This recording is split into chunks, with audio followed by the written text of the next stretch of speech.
Here we are. Okay. Welcome, everybody. Welcome to Cumberland's Committee of the Whole meeting for April the 26th. And we have approval of the agenda, please. Move approval. Second. All in favor? Carried. Next, that council receive the delegation from Island Health regarding mental health support services. Motion to receive. Spruill, seconder. Councillor Brown, all in favor? Carried. Welcome, Lisa, Max, and Leanne from Mental Health. Lisa, would you introduce the rest of the people attending from Island Health and their positions, please? Sure. Did you say Lisa, Leslie? Sorry. Yes, Lisa. Oh, great. Thank you.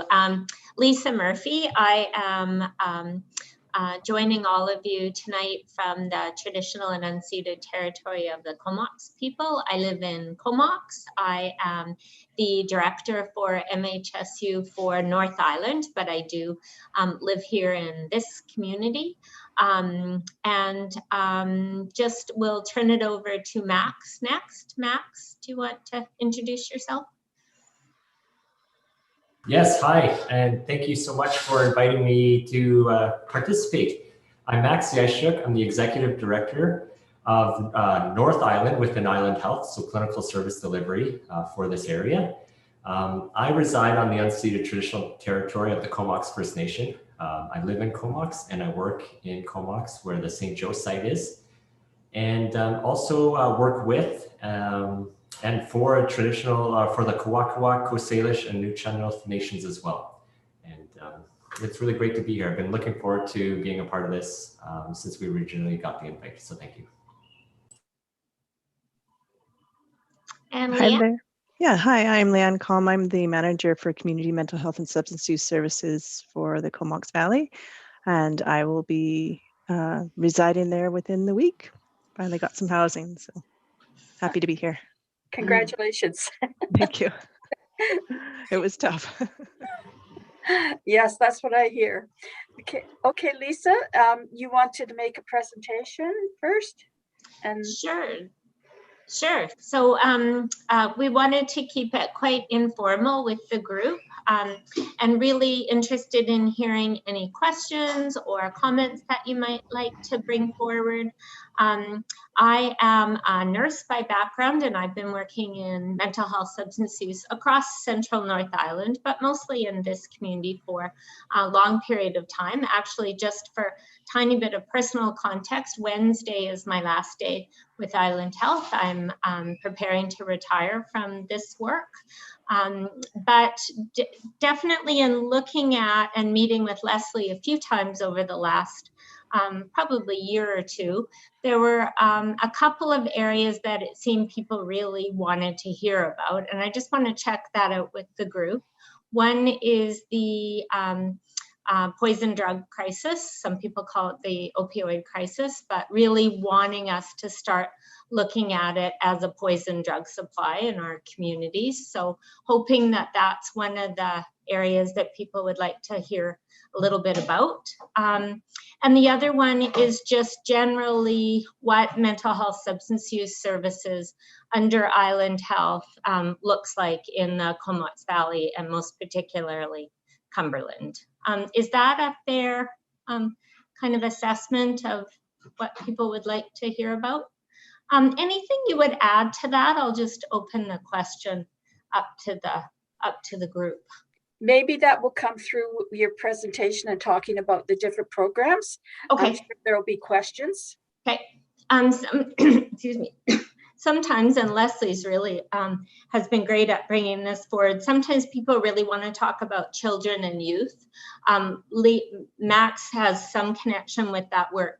Leanne and I are primarily focused in our work on adults, so 18, 19 really formally, and up into seniors following a different director. So we'll be focusing on services to that adult population. But certainly if there's questions around either older adults or youth, we're happy to take those back. So if we start with the poison drug crisis, what we know, and probably people are used to hearing about, is that it keeps changing. The drug supply keeps changing. In some ways, it stays ahead of us in terms of what effective treatments are. Probably many of you know there's been alerts on the island around the drug supply. There are different drugs and toxins being added to that supply. So it's very difficult to find treatments like Suboxone or opioid agonist therapy that are quick and supportive to clients. So that's something that certainly physicians are really aware of and try to stay ahead of. We're very involved in things like nurse prescribing those medications, Suboxone in particular, to try and find as many avenues to treatment for people who are caught in that cycle. So can dig into those a little bit more if they're of interest to the group, but what you could know, and maybe already do know, is that there is an overdose prevention site in Courtenay.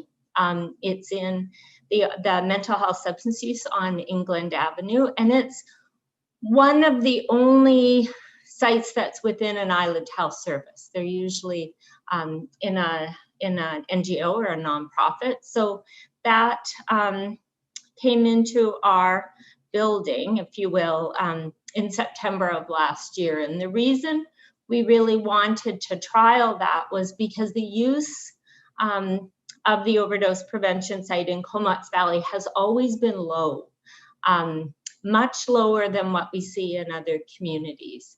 I see Leanne nodding. It's something we talk with partners about, we talk with people with lived experience and families, but it remains a bit mysterious why the numbers of people accessing the overdose prevention site in Courtenay are so much lower than, say, Port Alberni or Campbell River. We don't have an inhalation opportunity, and we know that's part of it, but I don't think we think it's really all of it. Leanne, anything you would add to that? I don't think so at this time. I mean, it's been curious, and we're actually trying to engage with the people who are using our services to get their perspective as well, to help inform.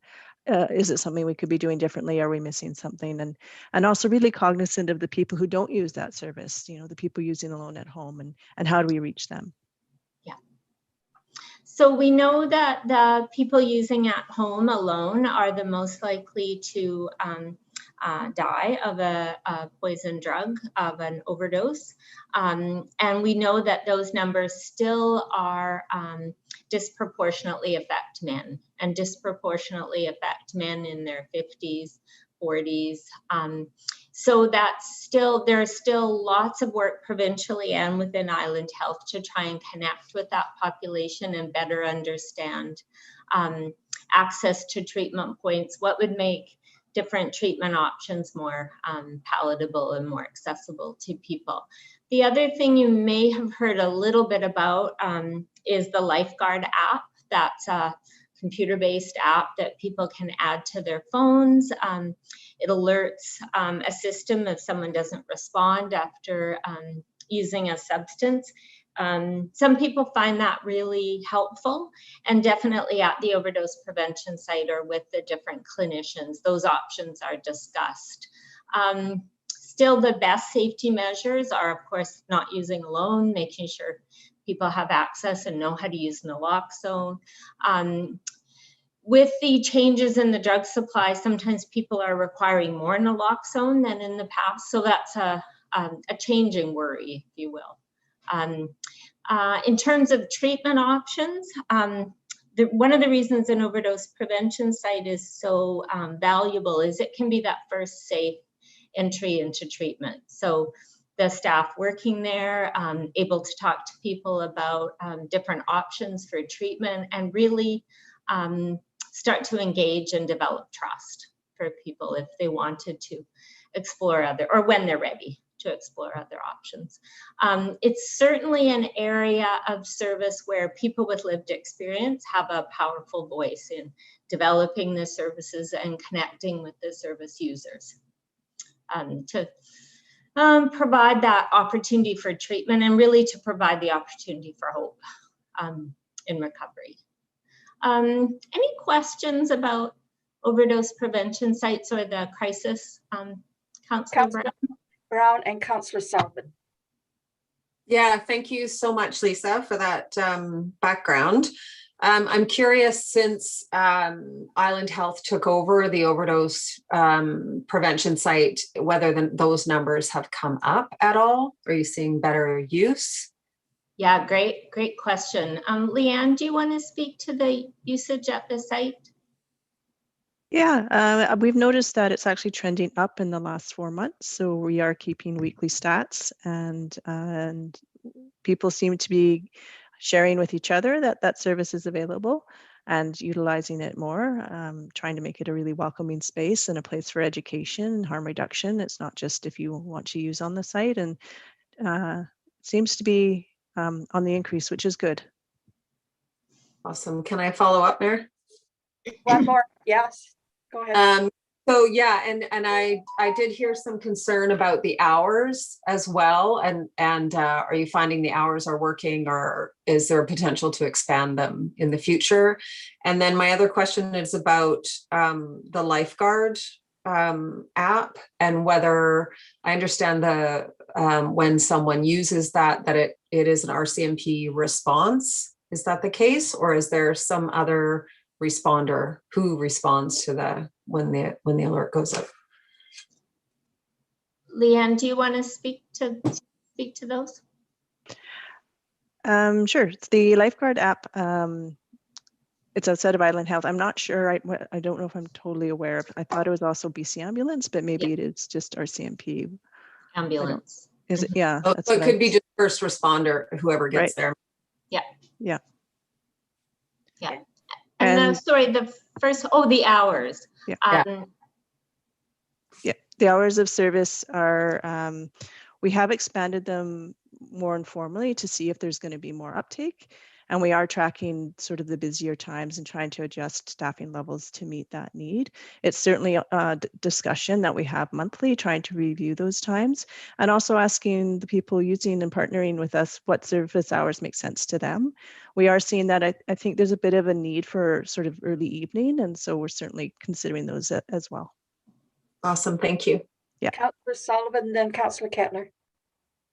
Thank you. Yeah, you mentioned the inhalation services. Has there been, or the lack of, is there any safe injection sites that have inhalation services? Yeah, Campbell River has inhalation. Port Alberni has a very small booth attached to, I'm not sure the current state in Cowichan, but they did have. Nanaimo does not.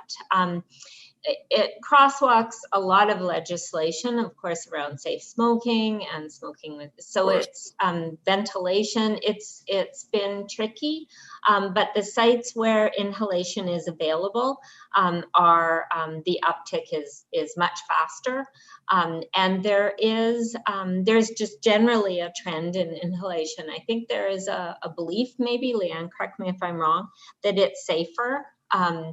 It doesn't appear from the data that it is at this point in time, but definitely sites that have that available. At the England office, the potential for inhalation is tricky at every site, and it will be there. Yeah. Okay, thanks. Yeah. Thanks so much for coming and speaking with us today. I do have a couple questions around safe supply. I was wondering how are we doing with that in the Comox Valley? Is there a way for people who need it to access safe drugs in Comox Valley? And my follow-up to that is also around safe supply, testing of drugs that are out there, illicit drugs. So is there drug testing at the site now, or can we do sort of models that have been done in other municipalities where they have, sort of spot testing in different areas, or the paper that is sort of like a litmus test type paper that could be used. Are we looking at options like that here in the Comox Valley? I can start with the first part. Safe supply is I think first of all, we need to really have a shared understanding of what we mean by safe supply. Do we mean a decriminalized access to drugs that have been supervised in the production, or are we talking about safe alternatives? So hydromorphone, for example. There is a trending up of access to the latter, and that's through addictions medicine consult services, very much a physician-owned practice and option. In some communities, I'm not sure in this community if it happened, but in some communities where COVID and where people were under investigation or COVID positive and needed to be supported to isolate and needed safe alternatives to street drugs, then we call that pandemic prescribing, but it's a version of what you're talking about. The larger question, really kind of outside our area of expertise and influence, though certainly access to options that can be either easily tested or we simply know what's in them is probably the only real safe alternative to what we're talking about. Testing was very much promoted at the beginning. There wasn't a lot of testing going on. Service users weren't really always open to the idea of testing, or would want to go ahead with the product regardless what it was tested. I don't know if many people ask for testing at our Courtney site. Leanne, do you know? It's not highly requested. We do have that opportunity for them though, if they want to test to see if there's fentanyl in their product. But as Lisa was mentioning with the drug alert that's happening, we're also finding people are mixing now different things in, and we need to figure out how to test for that too. But there hasn't been a huge demand for that at the OPS. Mm-hmm. More sophisticated ways of testing, and you touched on those, might be one of the options for the future. Yeah. I do have a number of questions, but I'll ask this one first. The ACT program, what advantages is that going to be for the Valley? Sure. So we can shift over to, do you mind if I just describe the whole system first, Mayor? Yeah, okay, that's fine. I don't know. Very exciting in that we're having ACT come to the Valley, but it's might be helpful to start with many of us experience mental health substance use challenges in our lifetime. We know that the numbers and the proportions are high. We can accurately guess that we will see a surge as COVID settles, fingers crossed, that people will have mental health and substance use impact from the challenges that people have been living with. Most people will find their needs are well met in primary care. So with their nurse practitioner or their family doctor or a counselor, perhaps through private or through their own funding or through an employee and family assistance program, that's where the bulk of people's needs are met. If those challenges, though, are not able to be met in those environments, people may come to mental health substance use, the services Leanne manages, and they may come for counseling around anxiety and depression. Some people will come for groups or cognitive behavioral therapy. They might be in session for 6 to 8, maybe 12 sessions, and that will meet their needs at that point in time. Some people need long-term counseling. That's generally not offered through government-funded mental health substance use. Will it be in the future? Perhaps. There's lots of conversations about that. That would be probably what we might term trauma counseling for people who have long-term needs. There's also lots of people who come for single session therapy. So they're having a challenge, maybe a relationship challenge, or they need to get back on track in terms of a depressive episode. And they'll come for a single session. That works really well for lots of people. It's quite a good fit for lots of young people.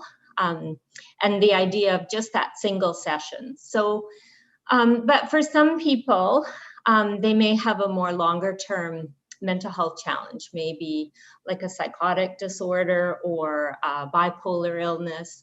They may come and be well supported by case managers. So that's someone who might work with them around a work program, housing, finances, medications, and they might have even needed a hospitalization at some time or another.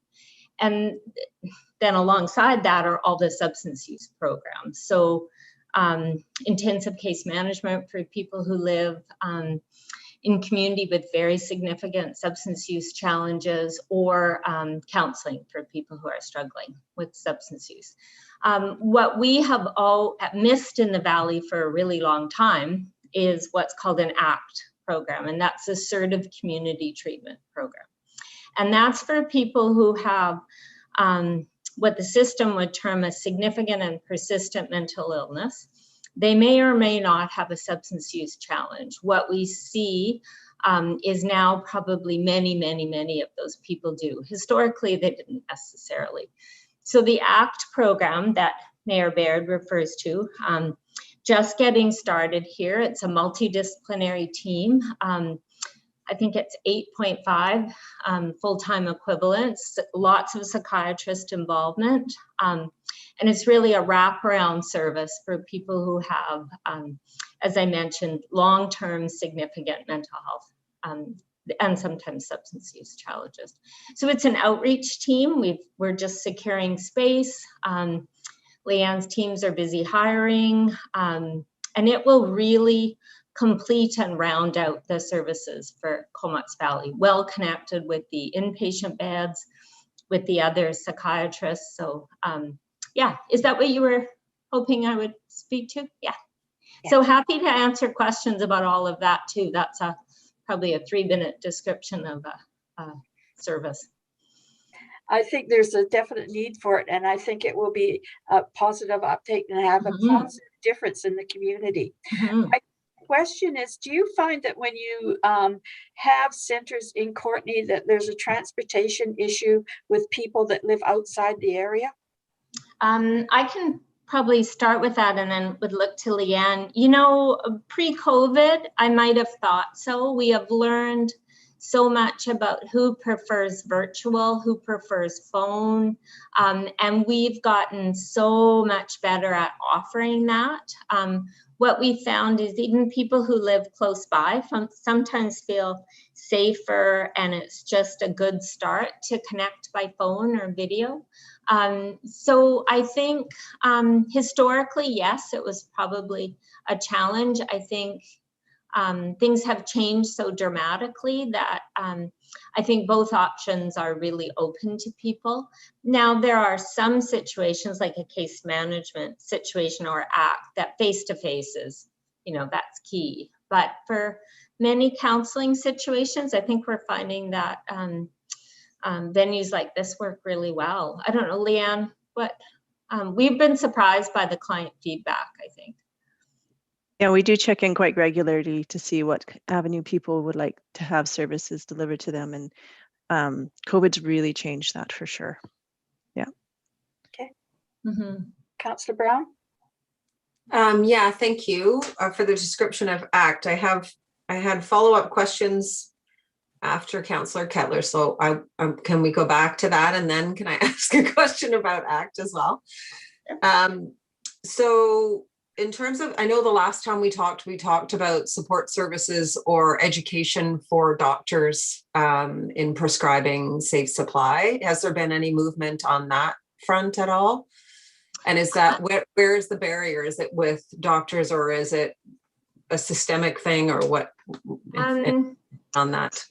I think, I don't know if I describe it as barriers. I think it's that it's around engagement and meeting clients and kind of reimagining systems so that we're where, and physicians probably are where people are. Under COVID, we've had primary care outreach teams. So again, multidisciplinary outreach teams, and really the addictions medicine physicians are as connecting with people who might be living unsheltered. Those are the opportunities, and I think we're really learning. The barriers probably are not in anyone's practice. It's probably more the way systems were set up historically. So it's really relearning how do we get to people versus people coming to us, if that makes sense. Yeah, that absolutely makes sense. Yeah. And then my other question was about the drug testing. You did mention that there are more sophisticated drug testing tools. I don't know what they look like, but is there an option that something like that might come to the Valley to improve that service for us? I haven't been involved in any conversations around that, but I would absolutely be happy to take that. Public health is really our partner around that piece. We're the kind of MHSU arm of the service, but would be happy to ask for kind of where is the drug testing picture going, and share that back. Yeah, I understand there's some sort of pilot happening or project in Victoria and Nanaimo that is a step forward. Okay. Details of it, but yeah, happy to follow up on that. Do you know anything about that, Leanne? I don't for Nanaimo. I know a little bit about Victoria where they're Yeah. Okay. Great. Yeah. Thank you. Then my question about ACT is that's quite a lot of people. That's great, 8.5. And so given that the majority of what am I going to say there? Given that we have less issues in this area, what's our opportunity to have someone like on the streets, someone of that team out here in Cumberland on a regular basis? So the important distinction, there are crisis services in the Valley. I should have mentioned those. They work in and out of Emerge. They do go to the RCMP station, closely connected with RCMP. And we have intensive case management that does some street outreach. The ACT program is really a referral-based program. So many people come into that program from hospital or physician referral. They are not a street outreach team meeting people kind of where they're at and connecting them into service. Now, that said, a crisis staff or a physician with an outreach team might connect and refer people into ACT. I think the term ACT, is my personal belief, often leaves people believing there's street outreach, but that's not their role. And especially in that people who do well with ACT, and it's a strongly evidence-based program, who do well with ACT have a mental health challenge. Even if all the substance use settled and was gone, they still would have a very challenging long-term mental health challenge.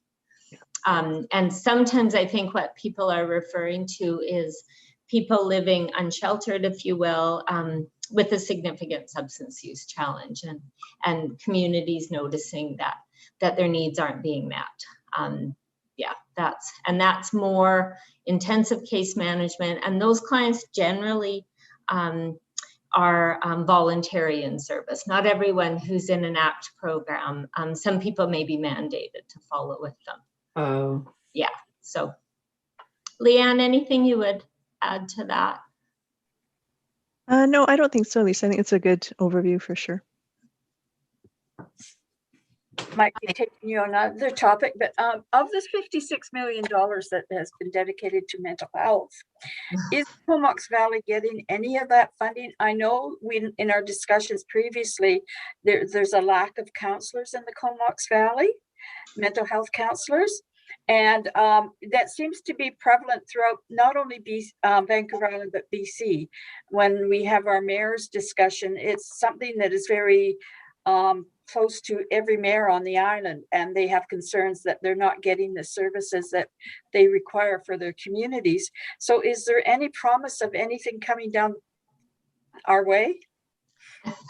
Not that anyone's told me yet, but I think the island, and certainly some of our smaller communities like this community, has, and I've been doing this a long time, I see really equitable spread of services across Vancouver Island in the years that I've been in this role.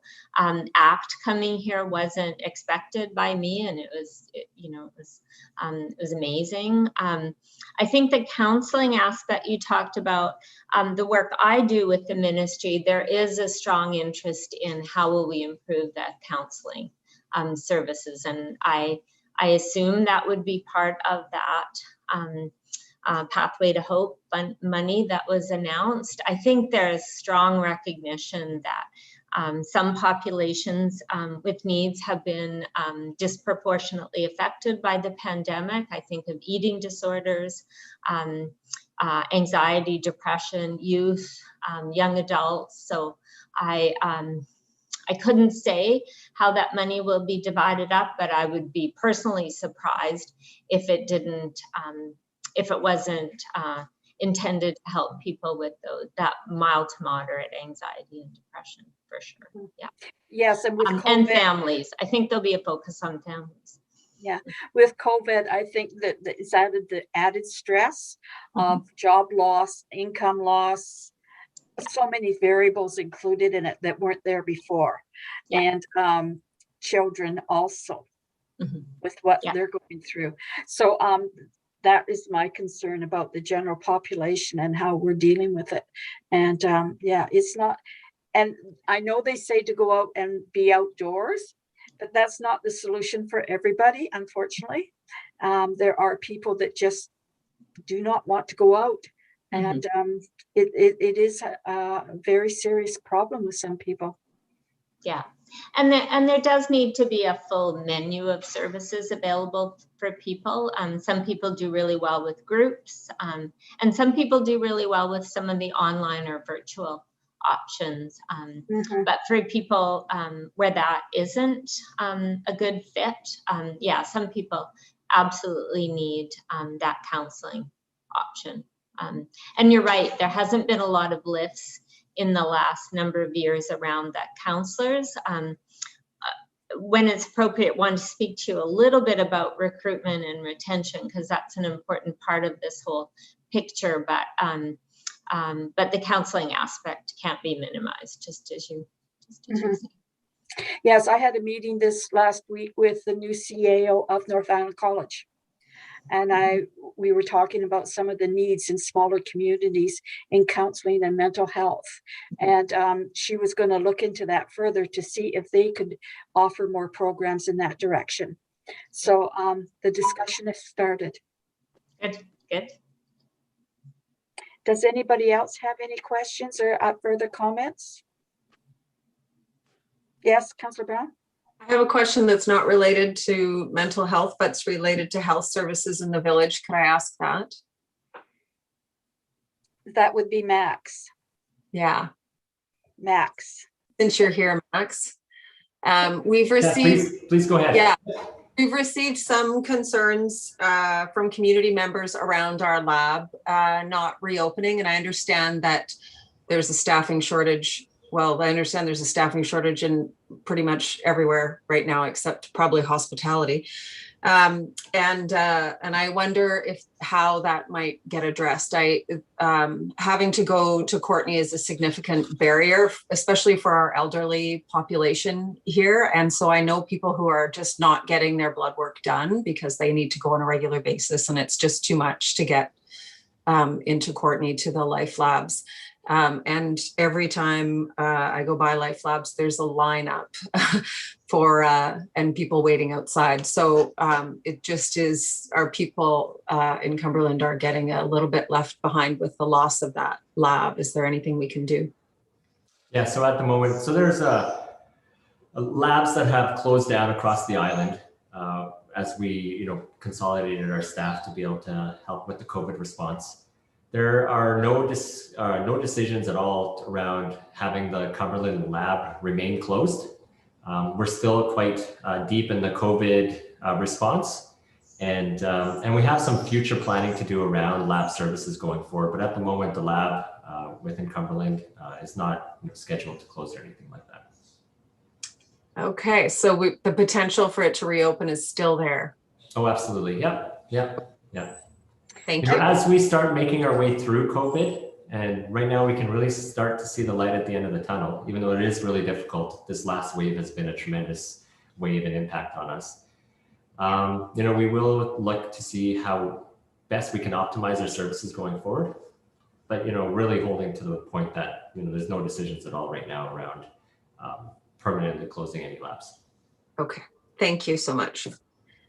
Well, it seems that there's no other questions. I certainly would like to thank the three of you for coming forward and having this discussion with us.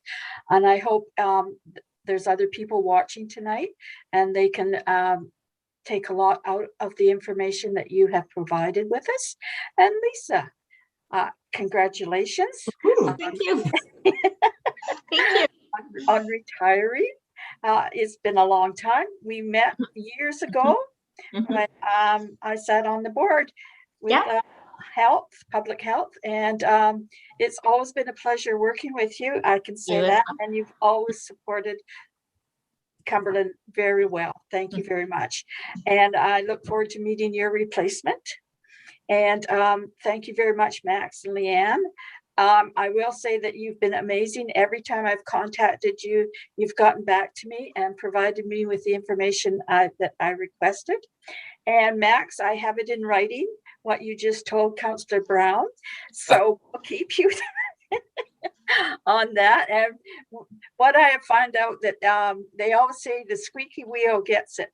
Well, we're trying. We're not gonna give up. So thank you very much for your time. And yes, Lisa. Mayor Bed, can I just leave you with one thing, just call on all of your help and support. In the coming weeks, I think very soon, communication strategy is coming out geared to men who use at home alone. And it's had peer involvement, trades involvement.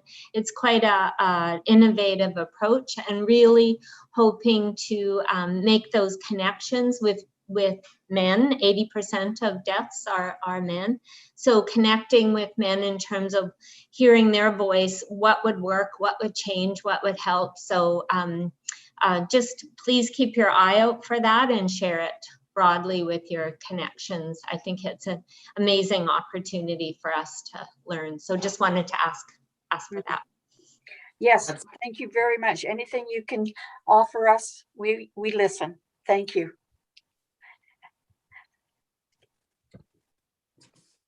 Okay. We can sign off then? Yes, you can. Thanks so much. Thank you, guys. Okay, next on our agenda is the committee received the Cumberland Lake Park boat launch future considerations and safety improvements project report for discussion. Receipt. All in favor? Carried. Okay, good evening, Mayor and Council. So we've begun initial works on planning and design for the safety improvement project at the Cumberland Lake Park boat launch. And the purpose of this report is to provide Council with an opportunity to weigh in and help guide the project from here. And so I'm certainly aware of the significant public interest in the topic and the site and the recreation amenity that the boat launch is. And so I just want to be clear that the intent of the report isn't specifically to suggest a major short-term change to the provision of a service, but it's instead to provide information and context necessary to help guide decisions both in the short-term and project implementation, and then also to factor in some long-range planning considerations. So it's the project is being supported by Tim O'Brien from Outlook Engineering and Landscape Architecture, and he's here virtually tonight, and I'll pass it over to him momentarily. But just for a little bit of context and background before I pass it over, just wanted to note the complexity of planning at this site due to a number of factors. And so as council is aware, the current layout and usage trends of the facility and the park in general result in a significant amount of congestion at the park entrance, which is a result of limitations in parking and maneuverability, given the park's at the end of a dead-end road, flat developable spaces at a premium, and the surrounding topography is steep. It's the end of the Beaufort Mountains. So while there is an opportunity to tweak the layout and design and squeeze out a little bit more parking here and there, there's just simply isn't much real estate in the park available for significant expansion to accommodate current and projected demands for day use, which includes vehicles with trailers, which take up a decent amount of space. And then these issues are compounded by jurisdictional ones. The parks in the Comox Valley Regional District, management of parking on the access road is outside the village's authority, and managing on the water issues like any vessel restrictions is subject to federal legislation, and then the CVRD has zoning on the lake itself. So that's just a little bit of the background, and I'll turn it over to Tim to present some further contextual information and options for the committee's discussion this evening. Tim, how are you? I think you're on mute, Tim. There we go. Okay, are we going? You certainly are. Great, thanks. Thanks, Kevin, for the introduction. Thanks, Mayor and Council, for giving me the opportunity to present our preliminary report tonight. So the report's a mixture of long-range planning. It's also got some technical assessments, and we've got a little bit of park planning thrown in there as well. As Kevin had said, it's somewhat complex, and I think that's one of the reasons why it's coming before Council, to kind of read the temperature on where things might be going over the next 30 years, with the idea that we'll have a good discussion tonight, and the Parks Department will have a better idea of what the best way to look at safety improvements in the near future, how they will support the long-term decisions as well. So I think with that said, I'll pull up the report that I have and start going through it. I'm not a person who does a whole lot of zooming, so I ask for your patience. Kevin, feel free to tell me if something's not visible. I'm going to make this report. Is that a good size, or shall I make it larger? Larger, please. Okay, that's getting bigger. Does that start to be good? Can you make it full screen? Right now we're seeing your desktop as well, Tim. Okay. How's that? Still seeing desktop? No, that's looking pretty good. Okay. That's good, because I have the report also. Okay, great. So the report's not that long, but I'll try to go through it relatively swiftly. We have an introduction and some background info on page 1. The second page is background info. Then in page 3, we get into some design options. We have 3 design options, 1, 2, and 3. We talk about some operational considerations. We have a comparison table of options 1 to 3, some summaries here. Talk about some additional tasks. And then we have some drawings. This is the overall context of the park. The boat launch is in this area. A few photos. This illustrates the existing conditions of what we have down there right now. And then we have option 1 here, option 2, option 3. This is a graph of water levels over the coming year as expected. So that's the whole report. And so I'll start at the beginning here. So the Parks Department needs to start looking at some safety improvements at the boat launch. And so the purpose of this report is to present a range of possible long-range options for the boat launch. This is to assist the village in making investments aligned with long-range goals. We've adopted 30 years as a suitable time frame for thinking about municipal infrastructure, and that would things like docks, et cetera, and boat launches would fall under municipal infrastructure. To develop this report, we had a site review with park staff and the park operator back, I think, in November. We did a topographical survey of the study area. We looked at some of the background, how the reservoir operates, and the 2014 Cumberland Lake Park Master Plan. We developed some concepts and we reviewed them with the park operator and park staff. We had a professional biologist give us some input as to the level of sensitivity, environmental sensitivity of the boat launch. And then we produced this preliminary report. So the report's really to help with discussion, and what we're hoping to come out of it is just a sense of where council would like to see the boat launch area going. In terms of background,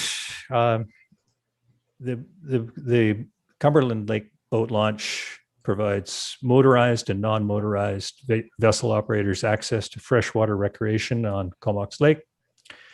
It's the only public boat launch, though the Courtenay Fish and Game Club provides a launch for its members. So it services the whole Comox Valley and beyond. It's been in existence for decades, likely evolved in an ad hoc manner in times when populations were a lot smaller. Big boats use it, canoes, paddleboards, etc.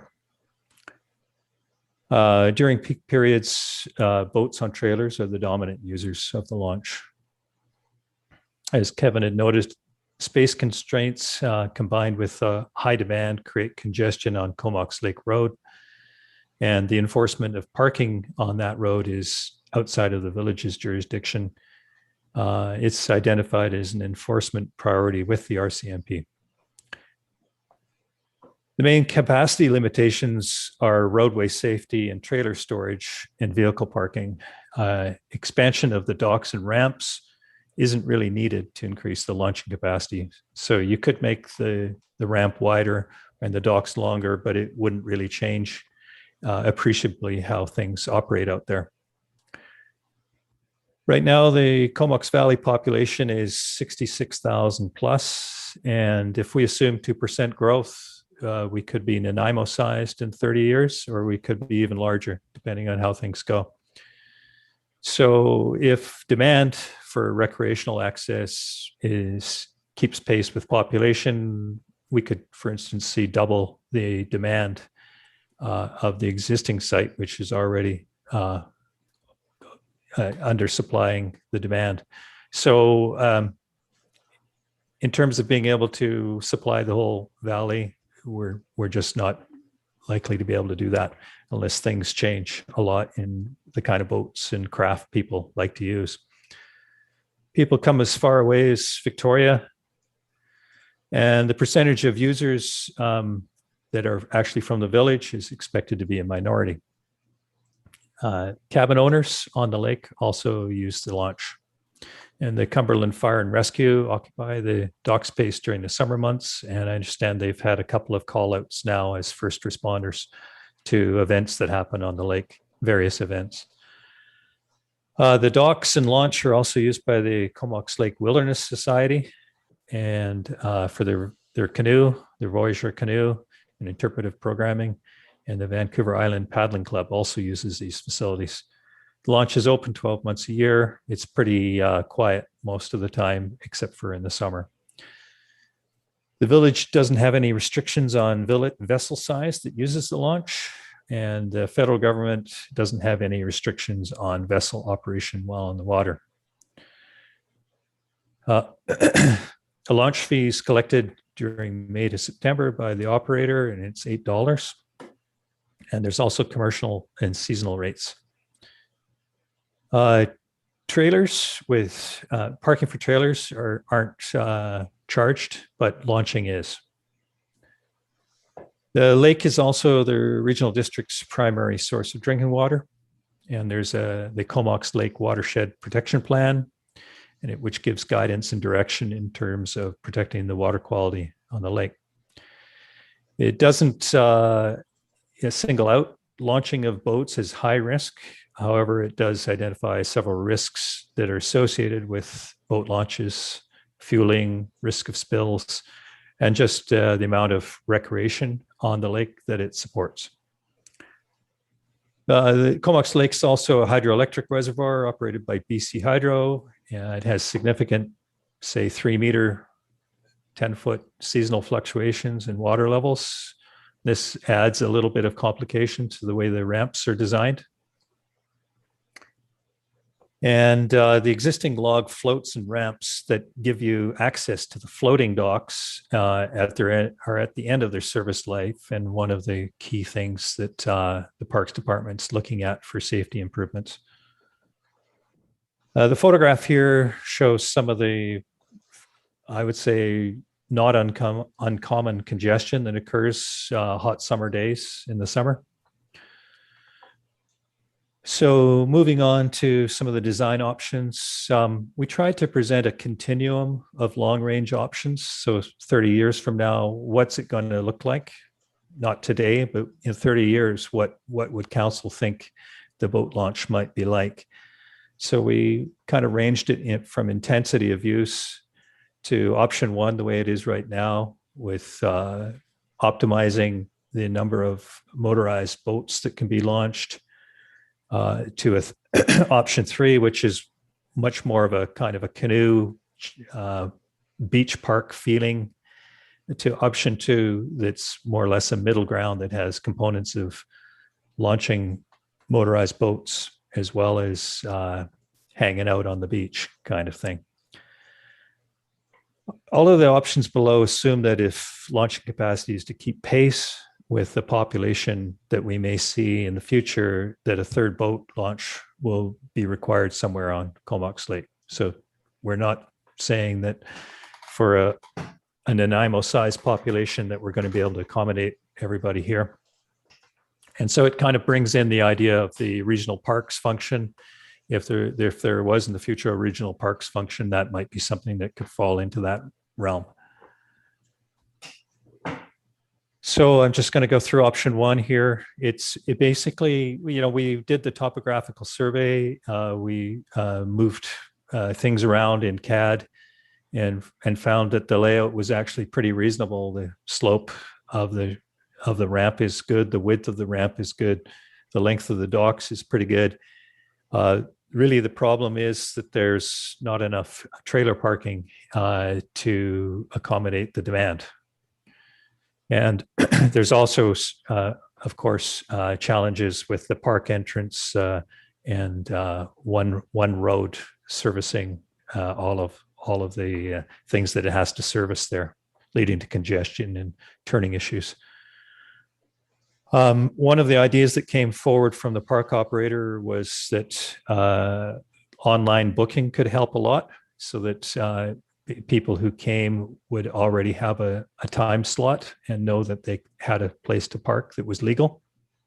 It would be a little bit like golf tee-off times, where not everyone arrives and starts hitting balls at the same time. So at the back of the report, as I noted, there's a sketch of this option. Excuse me. Option 2, so this is the middle ground. It has a bit of beach park feel. It has continues with trailerized boat launching. So we have some green space, and we have just one set of docks, and it creates contiguous green space along the beach. Pre-booking would be a good idea, probably. We haven't really looked into that to see what challenges there might be with it, but on the concept seems strong. Offsite trailer parking becomes less of a priority or less of a need than option one. It kind of assumes that boats that would be hand launched would be dropped off and that you'll go park somewhere else. That's the way it works right now in option one as well. And the village might be wanting to put in a size restriction on boats. It just creates more room when you don't have, say, a 24-foot, 26-foot boat moving in that area. There could also be a reduction in long-term costs and responsibilities if there's only one dock. And again, there's a sketch of that. Option three is sort of the beach park with some launching. So it's more of a green area where hand launching is the most prevalent. Hand launching means kayaks and canoes, things that you can pick up. You don't need a trailer. There's still a little bit of trailer parking going on, for instance, Voyageur canoes or the odd car topper or et cetera, or the fireboat. Option three, we actually haven't shown how the fireboat would be accommodated. And as a general comment, we haven't tried to make these options perfect in any way. They're really just to kind of illustrate a continuum of thinking. And again, the sketch is at the back of this report. Going into operational considerations, it's mostly about physical planning, the work that we did, but the management techniques are going to be very important as well. So I've already talked about online reservation systems. There could be tiered fees. You have a bigger boat or more horsepower, you might have a higher cost. There could be, as I'd mentioned, we might be trying to aim for smaller boats in the future. There could be resident and non-resident rates. There could be just basically encouragement policies to bring smaller boats. There could be a website cam that allows people to look up and see how many boats are in the area and whether it's a good idea to consider launching on that day. And what the actual fee amount could be related to the costs of operating and capital costs of improving the boat launch, similar to DCCs, and how long you wanted to recover the costs. So I'm just going to flip to another page here. This wasn't in the report. I just prepared this just for the purposes of comparing and contrasting. So we have option one on this top, option two, and option three. I'm assuming you can see my cursor. So this table here just compares and contrasts option one column, option two column, option three column. So in terms of trailer parking space, option one has 18 trailers shown. Option two has 8 in this area. And option three, it's assumed that if you launched something with a trailer that you would go put the trailer somewhere else on the site. And again, these are just quick sketches. They're not intended to be the be all and end all. In terms of dock type capacity, in option one, we have 18 to 20 boats that could tie up in this. And these docks are basically what we have right today. And in option two, we only have this one dock, and we drop down from 18 to 20 to 10 to 12 boats. And in option three, we don't actually have a dock, though we might need one if we wanted to have the fireboat tied up. And instead, boats are pulled up alongside the beach. So that's a suitable option for small, say 14-foot aluminum boats and things like that, or canoes, kayaks, etc. In terms of passenger car parking or vehicles that have a boat on top, in option one, you can unload your boat, but you don't park in one of these long trailerized spots. You would park somewhere else in the park. So there's no parking spots effectively there, though there is a drop off. In option 2, we have 14 along this side. And in option 3, we have 24. And as you see, these spots are quite long. As they become shorter, you generate green areas. So we have a green area on this side and a green area on that side. Bike parking options, not really anything in option 1. There's some capacity in option 2, and it's pretty much unlimited in option 3. We also show a potential for bike lanes going out. Hand launching. So during the winter, people launch all the time, their kayaks, etc. here. But in peak periods in the summer, I think it's pretty intense for that. In option 2, it would have a moderate level of hand launching, and in option 3, we just call it considerable. It's basically all about hand launching.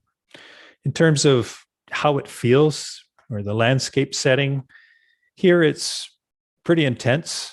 You don't want to let your 3-year-old out of your hand, that's for sure. It's semi-industrial, you might say. And here it's calmed down, a little less intense. And here it's become a kind of a quiet place. Cars come and go, but not on a continuous level. In terms of land needs, if we really were trying to satisfy future demand, we would need to create more trailer parking somewhere in this zone across here. And of course, we have Comox Lake Road going across through here that doesn't really help with safety.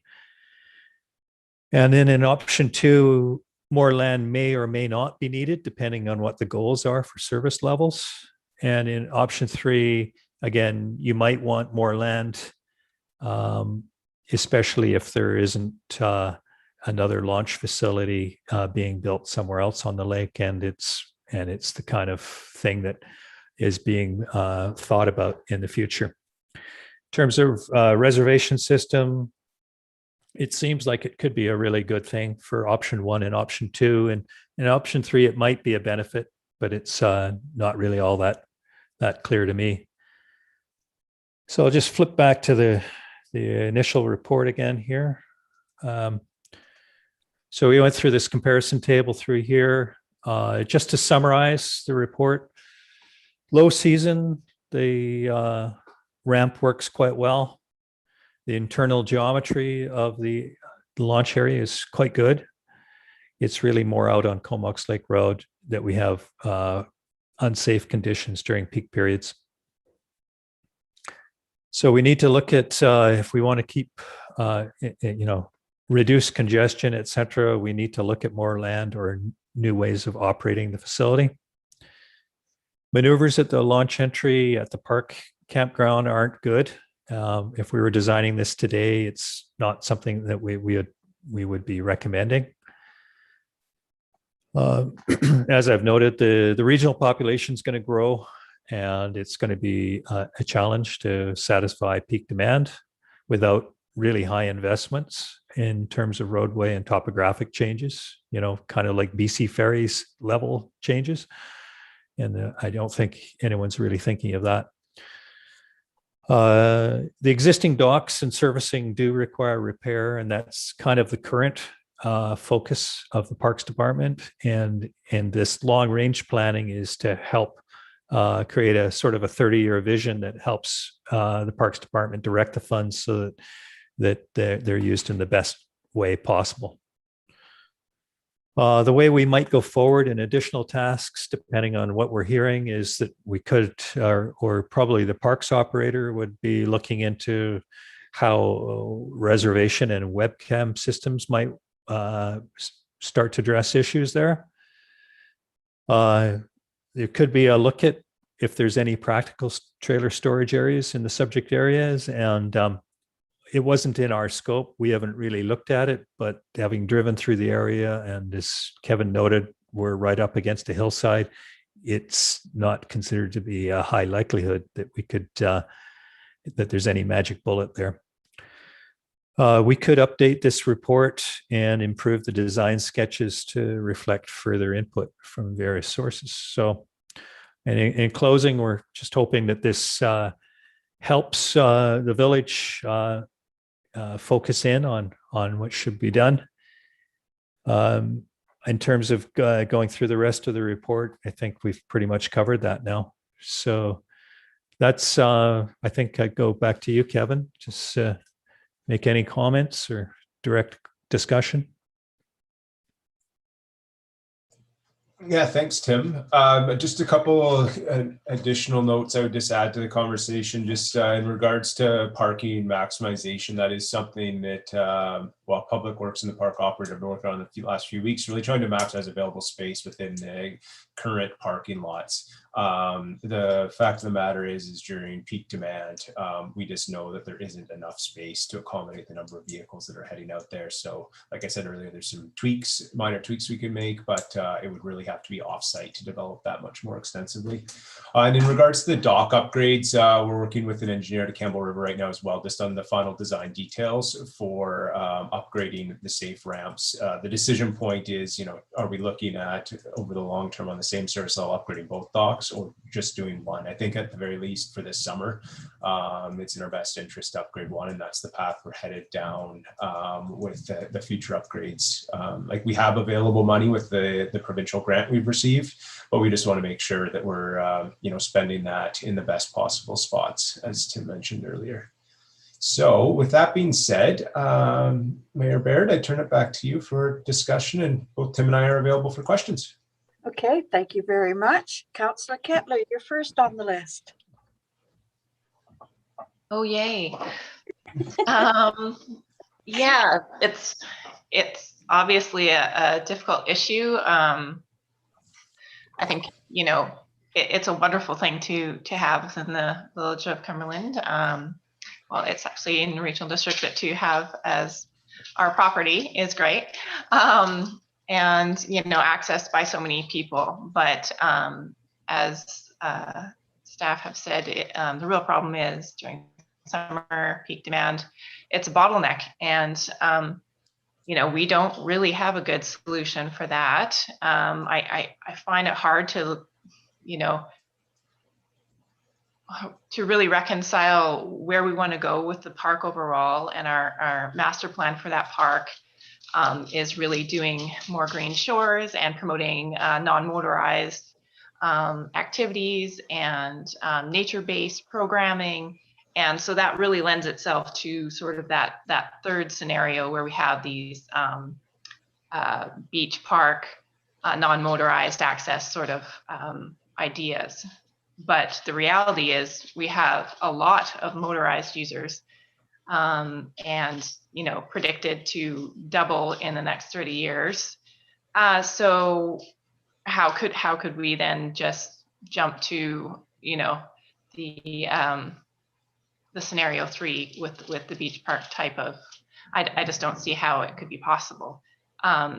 So we really need to look at the broader picture and bring a lot more stakeholders into this discussion. I think the broader region needs to be part of this planning process if we're going to talk about finding alternative parking spots, finding alternative boat ramps. You know, it's a much broader discussion than just you know, the village of Cumberland. So there are some great ideas in here. I certainly like the reservation system. I think that's probably a great way to reduce peak demand and user conflict. I look at the operational considerations, and I try and imagine our poor summer students out there, like trying to you know, figure out a tier-based system based on horsepower or boat size, or a resident versus a non-resident, or you know, just our staff out there trying to, when all of the mayhem is happening at this peak time, trying to figure out who's allowed to go and who's not. And that seems like a horrible situation.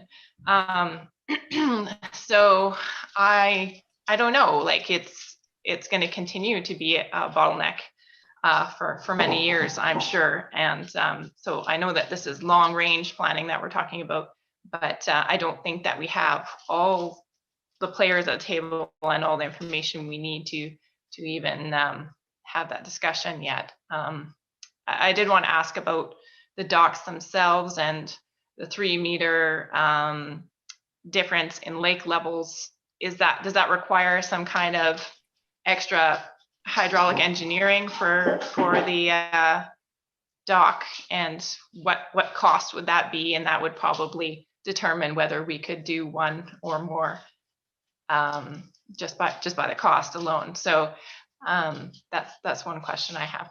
But definitely, I feel like we need a much broader conversation around it. Thanks. Thank you, Councillor Kettler. Councillor Sullivan. Oh, did you want to answer, Kevin, to Councillor Kettler's? I'd like to hear. Would you Yeah, like to? for sure. Yeah, so there is an additional expense. Basically, the docks need a custom design to accommodate the increased stress of at times being partially submerged and partially sitting on dry ground. So that's what we're working. It's not just an off-the-shelf solution. We engaged an engineer early last year to come up with some conceptual design, and we're just nearing the end of that process and would like to ideally have new docks out there for later this spring or early summer, at least on one side. The cost per side, we don't have final prices back, but it's significant. It's tens of thousands of dollars. Versus what just floating docks are much cheaper to come by because they don't require some of the additional kind of structural components to them. And these are directly attributed to, the fact that it's a significant seasonal fluctuation in the water levels. Okay. Councillor Sullivan. Thanks. Yeah, I basically feel very similar to Councillor Kettler.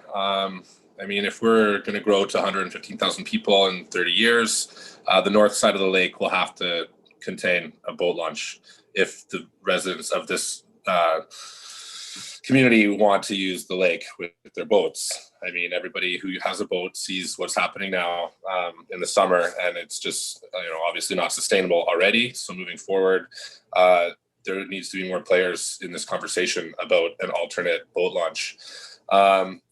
Yeah, as far as some of the fine points, I think the reservation system sounds like a great idea. I mean, obviously very difficult to start and to sort of see all the moving parts. I also have that same vision of some poor summer student running around with a tape measure. If we, I agree that maybe it's reducing the footage of boats and maybe the horsepower of boats is an option, but that just starts to get into some really, difficult enforcement situations for sure. So I definitely would support the reservation system moving forward. I think that's a good idea. The webcam, I mean, yeah, that could be side with the reservation system, but I mean, the webcam is just going to show that it's always packed all the time, I'm sure, in the summer. But any more info we can have on what's happening down there is definitely useful. Yeah, just so everybody, there's a lot of chatter about spending $200,000 on the docks, but just so the residents understand that $169,000 was received from a grant, so that that's what we have to use to fix the docks. We definitely need one dock, so I support at least number 2, if not just one. I have a really hard time with reducing any of the services, even though we can't really beef them up. So we need definitely one dock for the fire and the police, fire and rescue there. But we still have some more work to do. Thanks. Councillor Sproul. Am I unmuted? Yeah, I was gone for quite a while. My computer, everything just closed off. So I might be asking some questions that have already been answered. BC Hydro, do they give any assistance financially to any of our projects that are affected by the lake level going up and down? Say, for example, when we had to soil nail the road back in place because of the fluctuations. and they gave anything. Is there any opportunity for BC Hydro to be involved? Go ahead, Cal. That inquiry has been made, and using the precedent that you said, the road improvements of a few years back as an example, they indicated that a water use plan was done for the lake about 18 years ago. And at that time, recreational use, including the Cumberland launch, wasn't factored in by the community in that planning process. And they said that that would be a barrier to prevent potential funding. And so the question can still be asked, but there isn't a public plan that BC Hydro has that supports Comox Lake as a boating area, which, so I mean, I think maybe to a point earlier, there absolutely are several more stakeholders that are potentially part of this. I think and the purpose of tonight is to start these discussions with council and start evaluating what are our short-term and then some of those long-term options. And certainly BC Hydro would be one of the stakeholders that needs to be further engaged. Thank you, Kevin. And I have further comments here.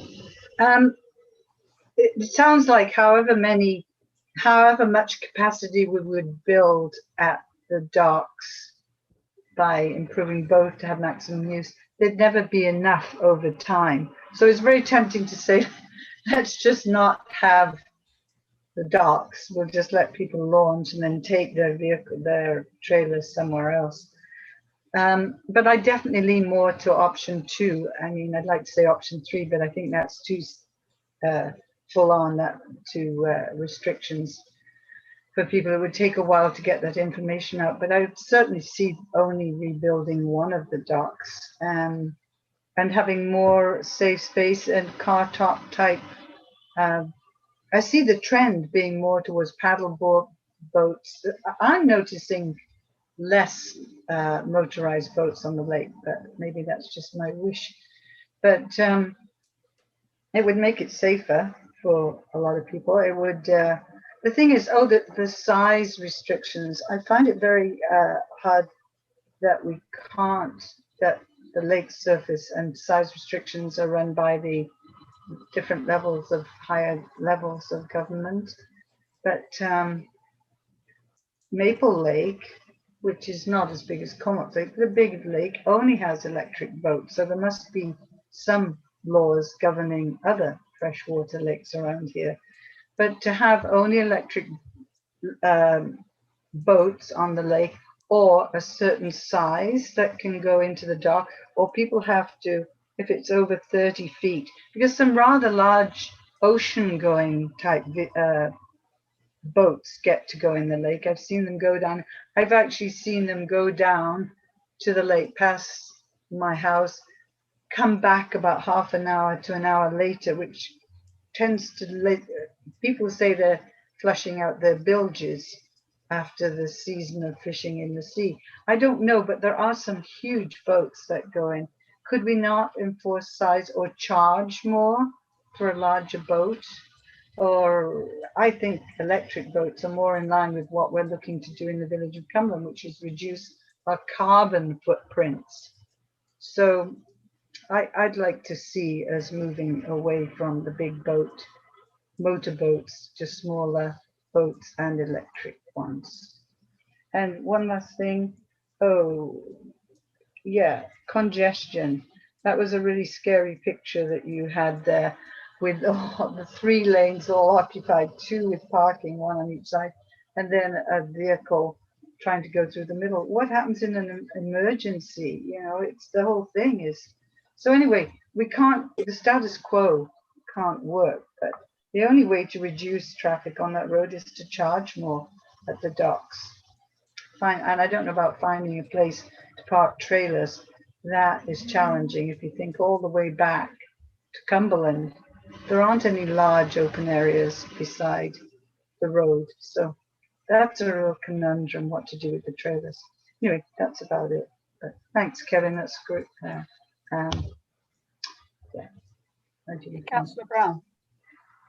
Oh, Tim, you put up your hand. You want to say something?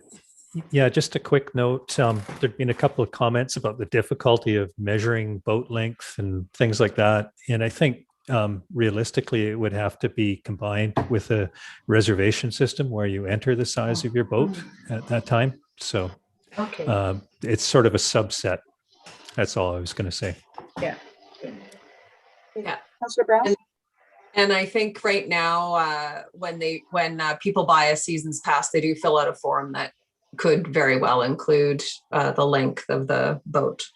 Anyway, thank you. And thank you for this report and starting this conversation. Obviously, much needed rearrange of that area. It's definitely a safety concern. So yeah, I think the option one with the improved parking for boat trailers, if that's even possible, or some sort of turnaround. I didn't notice any kind of rejigging of the parking scenarios or turnaround areas, and I'm not sure if that's just because there's actually no way to do that, or if that wasn't part of the scope. So Tim, if you have a response to that, that would be great. Yeah, thanks. No, you're correct. The entry to the actual launch facility off of Comox Road wouldn't change much. It's Ministry of Highways lands in option one, so there would have to be some work with highways to do that. But to be honest, there didn't seem to be a whole lot of opportunity to make improvements over what's there right now. Nothing really jumped out at me, but at the same time, I wasn't challenged by anyone to try harder at that. So who knows? I did work out there for a year, so I do understand just how I've stood and stared at that space for a very long time, looking for some sort of miracle. So I agree that we do need at least one dock for the fireboat and also the Voyager canoes, which need to be on the accessible and not carried out every time they use them, I understand. But I wonder, neither of your, I think what we could do that would go a long way to creating safety in the and reducing conflict and hopefully some congestion is actually moving the dock on the left, if you're looking at the water, the dock on the left a little to the right, and creating a walkway down so that hand launchers could launch on the left side of that dock and only motorized vehicles went on the right side of that dock. So separating those two user groups, I think, would be a great improvement in terms of just effective use of the space. I know there's some kind of barrier there right now, but maybe that's not necessary. I think it's what the dock is actually held onto. So if that could be an option, I think that's a way to do it, or just separating those user groups, I think would be valuable. I also don't think we need so many tie-up spaces. So maybe we can go down to one dock, or at least not spend the considerable amount of money to refurbish the second dock, but leave it there for tie-up and people that need to use that to wait for to get access to launching or pulling their boat out. And then definitely agree with increasing the fees so that they can actually afford to, so that they're contributing to paying for staff to manage that situation. And I think along with the webcam idea and the reservation, which would take some getting used to for people, so that I think maybe a gradual reservation system, because I think if we went full reservation in one season, they might have some kind of revolt out there, which could be not good. But moving towards reservations and then having the webcam so that people can see the congestion so they don't head out there if it's too full, and also having a sign at some place within the village that where people could turn around. So we put a sign out maybe at the Peace Park or something when that launches, when the parking space is full on a weekend in the summer, that says the boat launch is full, please don't come, or some in a nicer way maybe, to avert that traffic. And I'm sure we'll still have people that go down there hoping to squeeze in somewhere, but at least it would divert, especially people with larger boats, because they actually don't want to go down when it's that bad. And there's my dog. And then also particularly doing a reservation system for large groups. I know a couple of the paddle groups, clubs practice there. And so having them just give a heads up and maybe encouraging them to practice on non-peak times. That's a thing. That's my thoughts, I think. Yeah. Thank you very much. Any comments from Kevin and Tim? No? I would just say, thank you for that discussion. I think this is helpful in terms of guiding the short-term needs, sticking with some of the immediate improvements that we can do. But just, I think there's general awareness that there's no magic bullet with this, and there's nothing that we can do in the short term that is really going to improve it significantly. And it really does require some long-range planning that I feel like in due course here, with an understanding of where the regional parks conversation is going, there may be an opportunity for some of these discussions and a table for those types of conversations to happen at. But in the interim, this gives us some guidelines on how to pursue this, and certainly appreciate your guys' understanding and patience with the challenging situation. So I'd like to have my comment, Kevin. So. Oh, I'm sorry. That's quite awesome. That's quite all right. I support option 2. I think getting one dock out there would solve a lot of the problems that we are having, especially as far as maintenance concerned and the cost. I did bring up the fact of the fireboat, and the RCMP come out quite often and go around the lake. That leads to me that because of all the parking spaces on the left-hand side of that, we need to make sure the fire department has some place to park whenever they have a call. So because you don't want to leave the fire truck, or that quite often they'll have an extra person and they'll bring it back. But if it's the duty officer, he needs somewhere to park that's safe. So I think we need to look at that. The other thing is, I totally support restrictions on the size of the vessel. I put this in a number of years ago and asked to have that done. And what my concern is, the boats over 20 feet that come out there to do flushing. You know exactly what they're doing. You know why they're there. They go out, they go around the lake, and then they come back in. That's not what that lake should be about. They should not be coming. And once we advertise it, they'll stop coming. And will be like BC Ferries. They have a little measuring tape on a wheel, and that's how they tell if they're over 20. They charge you. They come out of the little house and they have a wheel, and they run it down. And if you're a certain length, you get charged extra money. But I would like to see them not going out there at all.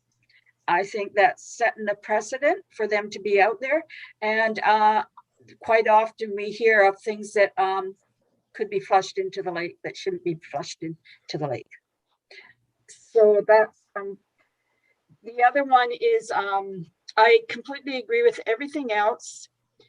The online reservation system, it would take some people a while, but if they're giving enough notice that it shouldn't be a problem, they could do it up for a trial period and see how it works out. And I'm sure people would understand they don't like to be out there in the mass confusion either. And I like the idea of a sign in here in the village somewhere that says the parking lot is full, don't go out there. Because that's what creates some of the problem is that people think, oh, by the time I get out there, I can park. And those are the ones that are usually parking on the sides of the road, which is inappropriate. So we have to train people to realize if they want to go, they're going to have to go early in the morning. I know I've already received a couple of phone calls on this already with people's concern that we were going to stop the boat launch tomorrow. And so they're quite interested in what's going on. It's really nice to know that they are paying attention. And I think it's doable. It's an amazing place and it's lots of fun. And I know cabin owners that use that. They will go out there, launch their boat, and they'll have another member of family bring their trailer home. And then they'll take it out there and pick the boat up. So that does happen already to cut down in the congestion. So I think it's all doable. It just needs to be, people need to be patient. So thank you. Yes, Tim? Just a quick one there on the sign. It reminds me a little bit of when you arrive at Mount Washington in the afternoon and there's a sign that says parking lot's full. And of course it's not, everyone's left. And you know, I guess they just don't have the staff or the organization to go out there and take their sign down. And so that's where I think the webcam could be a little bit more effective. That's all I wanted to say. Yeah. Well, we also have the fire department on the main entrance into town now, and they're in that fire hall every day, so they can put a sign out that says park not full. Right. Yes. So there are ways of doing it. Yeah, Councillor Brown? Yeah, I just wanted to respond to that too. Yeah, I think the sign, in order for it to be effective, it needs to be moved in and out as space becomes available. So the village would have to do that in partnership with the contractor that's running the park.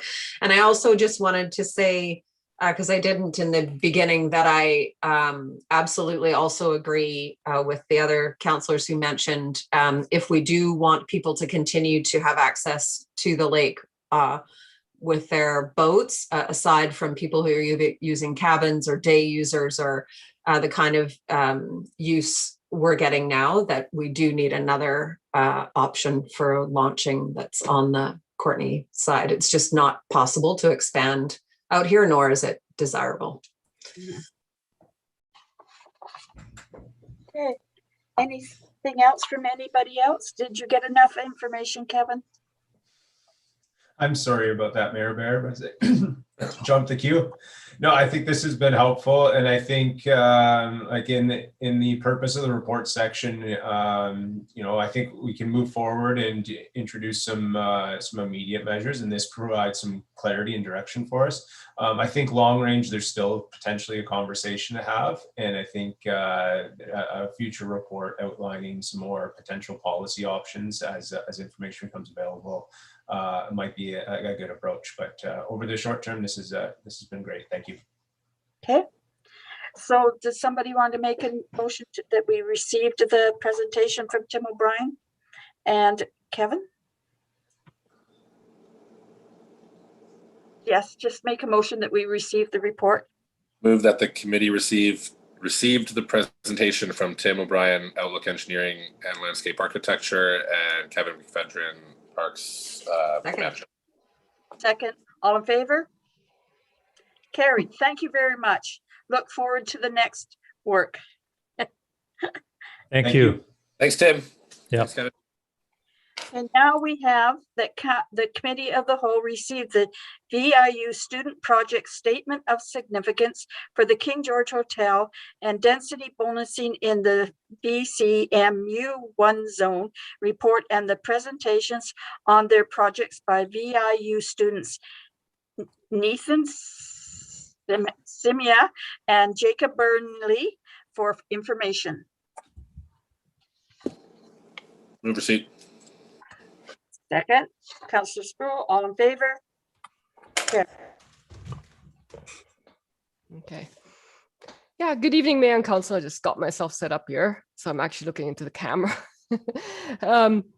Yes, this report presents the, introduces the presentations by Vancouver Island University students from the Master of Community Planning program, Nithu Siam and Jacob Burnley.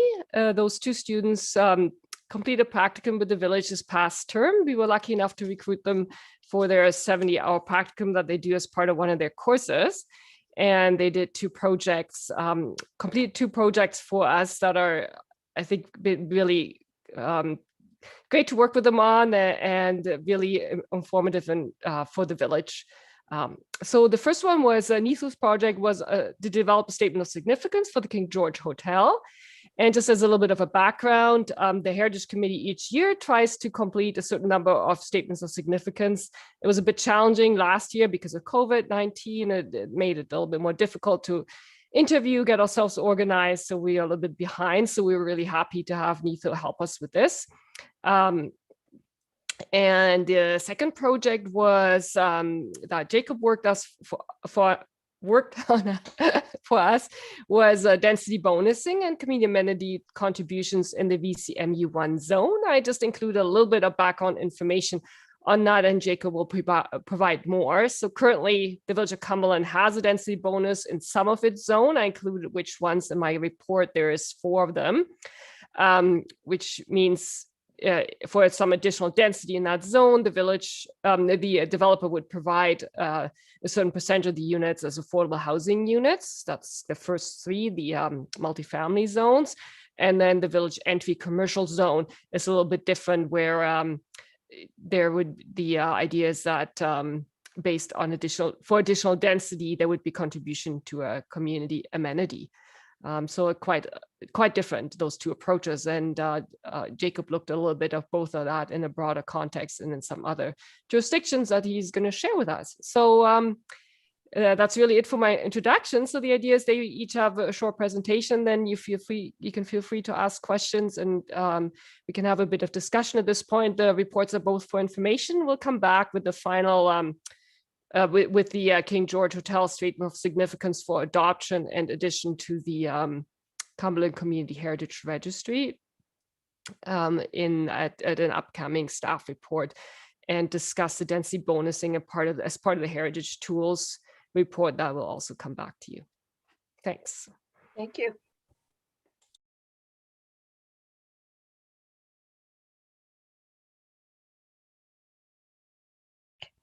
It's your turn to talk, Niffy. I'm just going to share my screen here.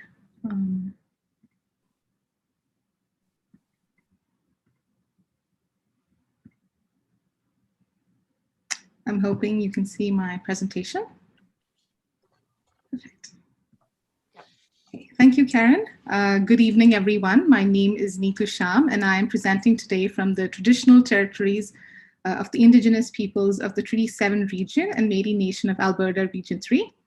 I will be briefly presenting on the Statement of Significance created for the King George Hotel as part of my internship with the Village of Cumberland. So the King George Hotel is located on Dunsmuir Avenue between 2nd and 3rd Street and is part of Cumberland's historic downtown core within a heritage conservation area.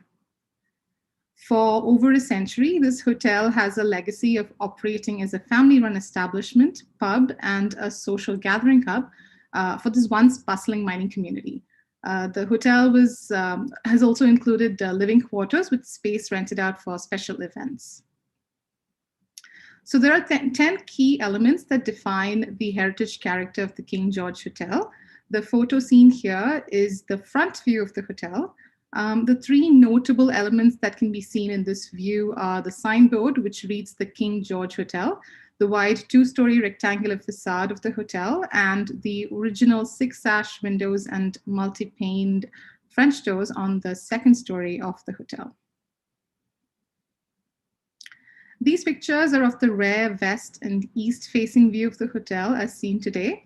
Some character-defining elements that can be seen here are the setback hip roof with its wide overhang, the 2nd story wide deck across the rear side of the building, and the overall rough stucco cladding on the external walls.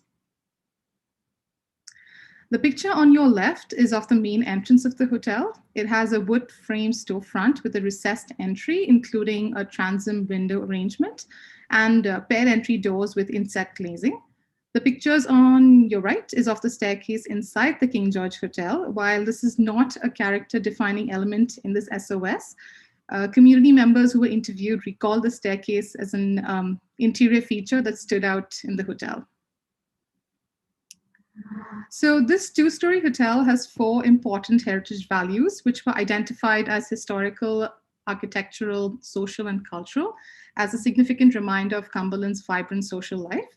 These heritage values will be further explained along with archival photographs of the King George Hotel in the following slides. So the hotel has gone through several iterations of its physical structure, ownership, and management, but the name never changed. This photo is of the first King George Hotel, built in 1909 by Victor Bonera, the first owner of the hotel. Seen here is a photo of the 1933 historic fire in Cumberland, which originated from the King George Hotel when Victor Bonera's wife, Carletta, was lighting a candle to her husband's memory in her private chapel in the hotel and accidentally set fire to the curtains. So this photo shows the King George Hotel in flames. Okay, this is a photo of the King George Hotel that was reconstructed immediately after the 1933 fire and was reopened to the public in the same year. The immediate reconstruction of the hotel stands as a true testament to the optimism, resiliency, and economic standing of the community that was in the midst of the Great Depression, similar to everywhere else in the province. This version, this 1933 King George Hotel, was rebuilt in a minimalist Georgian style, fronted by a 1-story commercial facade, and was designed by the Victoria architect John Graham Johnson, who also designed the 1933 Cumberland Hotel. The hotel provided accommodation with 9 bedrooms on the 2nd floor and beer parlors located on the ground floor. This photo also shows a signboard seen on the extreme left, which situated the hotel as a BC government liquor store. So in 1968, the government liquor store was moved to a different location in downtown Cumberland, and the space was later converted into a sitting and meeting room as an extension to the main lobby, which then went on to become a leading center of activity. The hotel is especially valued for its association with the Brown family, who owned and operated the hotel from 1971 until its closure in 2014. Percy Brown, commonly referred to as Brownie, made everyone who visited the hotel feel comfortable and welcome. The Brown family endeared themselves to the community through personal and financial support of community functions like Empire Day and supporting various sports teams for over 40 years. This photo is of the bar in the 1909 King George Hotel. As one of the 5 beer parlors located on Cumberland's main thoroughfare, the 1933 King George Hotel became a key gathering place, with regulars having designated spots at the bar, to a money pot on every table where it was customary to contribute a token to buy a round of drinks for everybody. There was a distinctive community spirit during Percy Brown's era, where various events ranging from weddings, anniversary parties, funerals, to political gatherings such as the Chamber of Commerce and union and community meetings were held, making the hotel a center of activity for the community. These interior photos were taken prior to the hotel's closure in 2014. The tables covered with terry cloth towels were distinctly remembered by a few community members who were interviewed. Finally, the top 3 pictures here are advertisements about the King George Hotel printed in the Cumberland Islander between 1894 and 1924, of which 2 ads promote the hotel as living quarters. The bottom 3 pictures are newspaper clippings of events related to the King George Hotel that occurred between 1925 and 1941, published in 2 newspapers, the Cumberland Islander and the Daily Colonist. In conclusion, the King George Hotel is valued as a place of shared memories and is tangible evidence of Cumberland's social and cultural landscape. Not only did the hotel function as a community gathering place for several decades, but it became a well-established part of the village. This brings me to the end of my presentation. Thank you for your time and attention today. Thank you very much for your presentation. Is there any questions from council members? No. I just have a comment. Thanks for this very much. I was one of the people who remembered the terry cloth towels very fondly. I used to frequent there before it closed, and had one of the best meat draws where if you went every week, During the week, if you would buy a beverage, you would get a ticket. And then on the Friday afternoon, all the tickets go into the bin for the meat draw. So basically, the more you bought, the more you had the chance to win the meat. So that was a pretty fun thing that they had there. And yeah, it was quite a fun environment. Thanks for this very much. Councillor Sproul? Oh, I just want to say again, I know I've already said, but thank you to Neetu. She did such a good job. So much stuff that was new information to me. And anyway, it's really put our village even more in the heritage spotlight. So thank you, Neetu, for doing such a good job. And I would like to thank you very much. I enjoyed the interview, and you captured a great many of the things that I remembered, and it brought many, many memories back. We spent a lot of time there as teenagers and young married people, and it was the place to go for us, and many, many ball games, and sometimes very controversial. And no, thank you very much. Great job. And now we have Jacob. Yeah, thank you. I'm just going to share my screen here with you guys. Just want to double check that you guys can all see that there. Yeah, so thank you for having me. My name is Jacob Burnley. I'm speaking to you today from Nanaimo on the territory of the Sinimet people. I've introduced my internship work to a number of you around density bonusing to an extent, but I'm excited to share some of those final updates, final assessments, and to hear some of your feedback. My research mainly focused on exploring academic literature and local case studies on density bonusing schemes, as well as interviewing planners in communities with these programs in place. So in addition to this, I did share some of my early findings and engaged with various citizen-led committees in the community. And now I'm bringing that all together, packaging my findings, suggestions, and feedback for submission to the planning staff. My report will be available shortly after the conclusion of my internship, and that will be available, I believe, to all of you. In my report, I do go in depth into the various routes the community could take to establish density bonusing in the VCMU1 zone. I do speak to some of those existing provisions that the community has in place that Karen spoke to earlier. I speak to how certain benefits can be secured and how rates are generally calculated. But this presentation here is just meant to provide sort of a short overview into some of my findings. So some of you may be familiar with density bonusing programming, but I'll just give a quick run through about what it is. Essentially, it's just a land use incentive mechanism that's designed to encourage the production of affordable housing or the development of important community amenities. So it allows developers the option to build more units than would ordinarily be allowed on site, allowing for development to exceed existing density or height restrictions up to a prescribed maximum. And through my research, I found that these exchanges from this tool are done mainly via one of two ways. Either there's a commitment from the developer to include a certain number of below market units in the development, or through a community benefit program where developers could provide a cash in lieu contribution to a community amenity fund. And that money could be spent on affordable housing, parks, civic facilities, heritage protection, whatever the community sees fit. And I should mention here that the integration of community amenity contributions into density bonusing programs is something that's proven to be increasingly popular amongst BC communities. So in terms of my case studies, you'll note that a lot of these communities are significantly larger than Cumberland. It was actually difficult to find smaller, similar sized communities.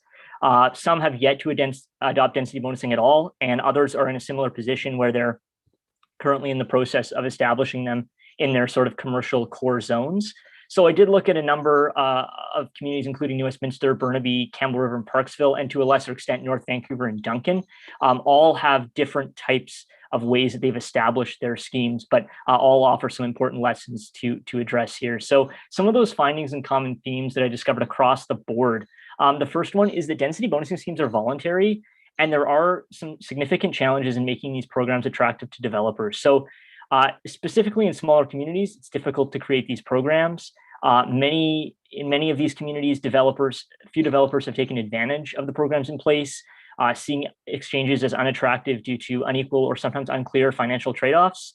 And so there is little uptake with developers, and thus the potential benefits that are identified earlier on in the planning process have thus not been realized. There is a lot of information on density bonusing, the potential benefits of density bonusing, but actually there's little discussion taking place on the existing best practices in BC. So a lot of information has been published, But beyond information provided from groups such as BC Housing, just outlining potential tools which you could use to secure affordable housing, there's no central learning forum for smaller communities. So I think this really ties into my next key finding, which is that there's just a limited capacity in smaller communities for establishing and updating these schemes. Some communities I looked into that I came across in my research have not updated their density bonusing programs since their establishment, whether that's 10 or 15 years. Most have not reported on their success or lack thereof since their establishment. And because there's little uptake on the part of the developer and thus minimal follow-up, there's just little information about what works and what falls short.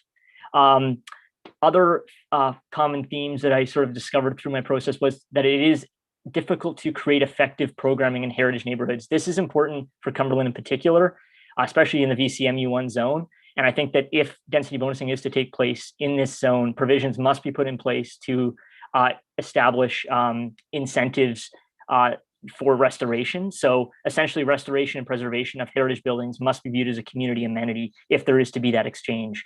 It should also be mentioned that many communities have set their allowable densities quite high in their mixed use zones. So desired limits may have already been established, leaving little room for flexibility. So the downtown properties in the VCMU1 zone, they're already zoned up to a density needed for a 4-story development. So when I spoke to representatives at committee sessions, that was quite high given the local community context.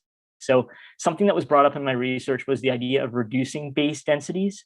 However, as the system is voluntary, if developers don't see the program as attractive, this could result in the community limiting its growth in a really crucial core area. So this is just an important consideration and a discussion that's necessary to have going forward if the community is serious about establishing a program in the commercial core.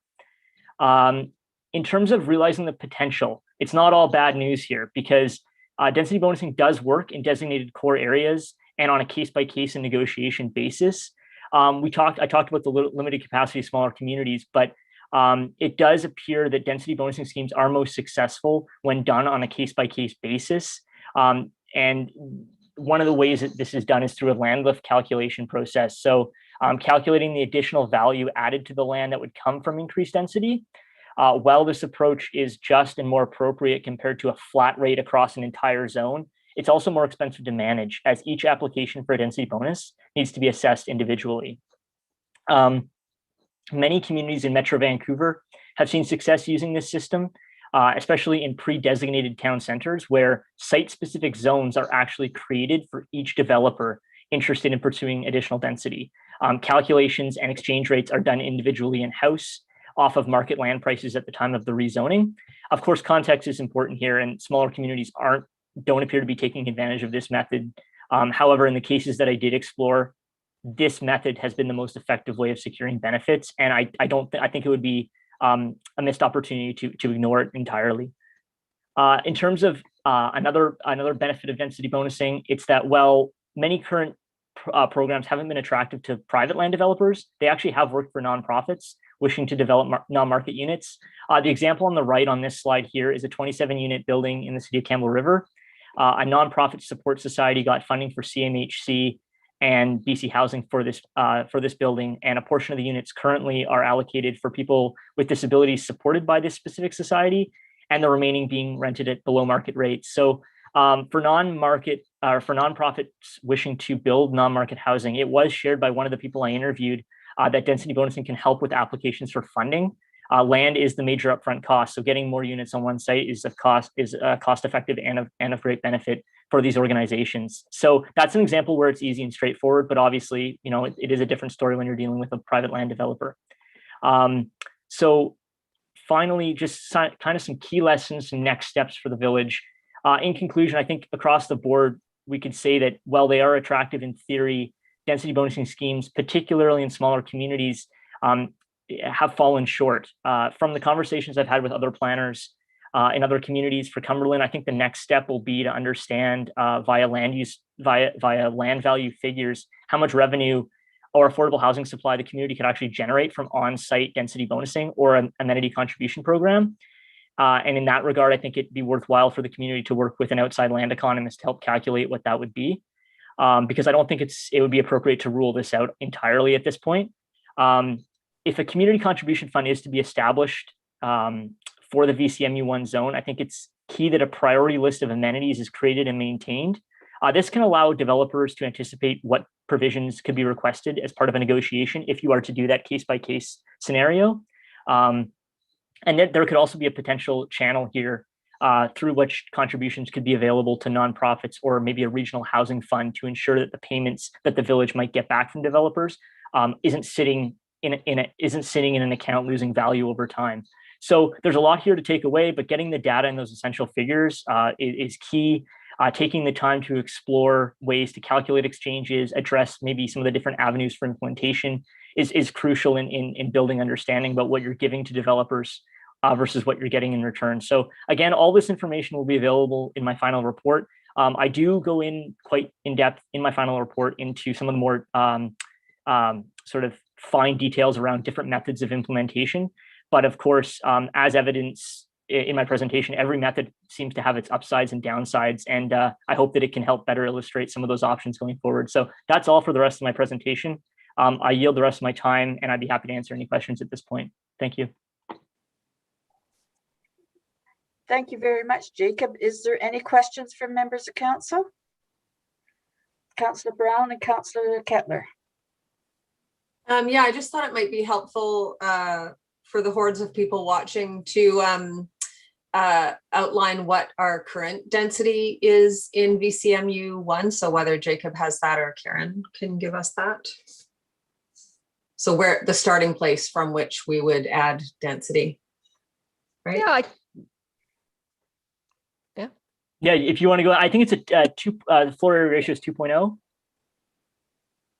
And as I said in my presentation, that is it was pointed out to me in earlier committee meetings that does give developers currently the option to build up to 4 stories. Yeah. Okay. So so I guess then my follow-up is, so if we're looking at adding density, we would be is that necessarily another story, or is there other ways of building density into those buildings? Yeah, that was one of the things that was brought up I spoke to one of my interviewees about one of a planner in another community about their challenge, because they had a similar challenge that Cumberland has, where their density is already set quite high. And given local community context, do you want to go 2-3 stories higher? That might not be the way forward. So the option that they suggested was to reduce base density. However, because as I mentioned, this program is voluntary, that could result in developers building far below the density that is desired. And this is a main core area for the community. So that may not be the way forward, but I do speak to that a little bit more in depth in my report. And that's something to definitely be considered, because it's a challenge that I think a lot of communities of Cumberland size, but even just larger communities as well that I spoke to, had a similar challenge. Okay, thank you very much. Councillor Kettler. Yeah, both very good reports. Again, we've been super impressed by the students' very high caliber work. Thanks for that. Yeah, I think you hit the nail on the head there, that we already have a very high density in our downtown core.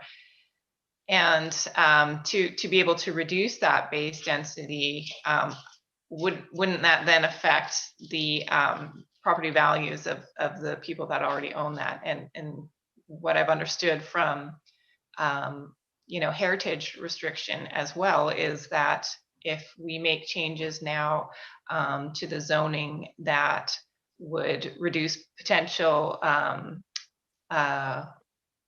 revenue, I guess, from that site, that the village would then somehow need to compensate them for that loss of revenue. So that really is the sticking point here, I think, is that we already set the densities too high for the core. We can do better in other zones, and I think we have. Most recently with the new zone that we created for our affordable housing project. But yeah, we're kind of stuck with what we have, I think, in the VCMU 1 zone. unless you have heard otherwise from other communities.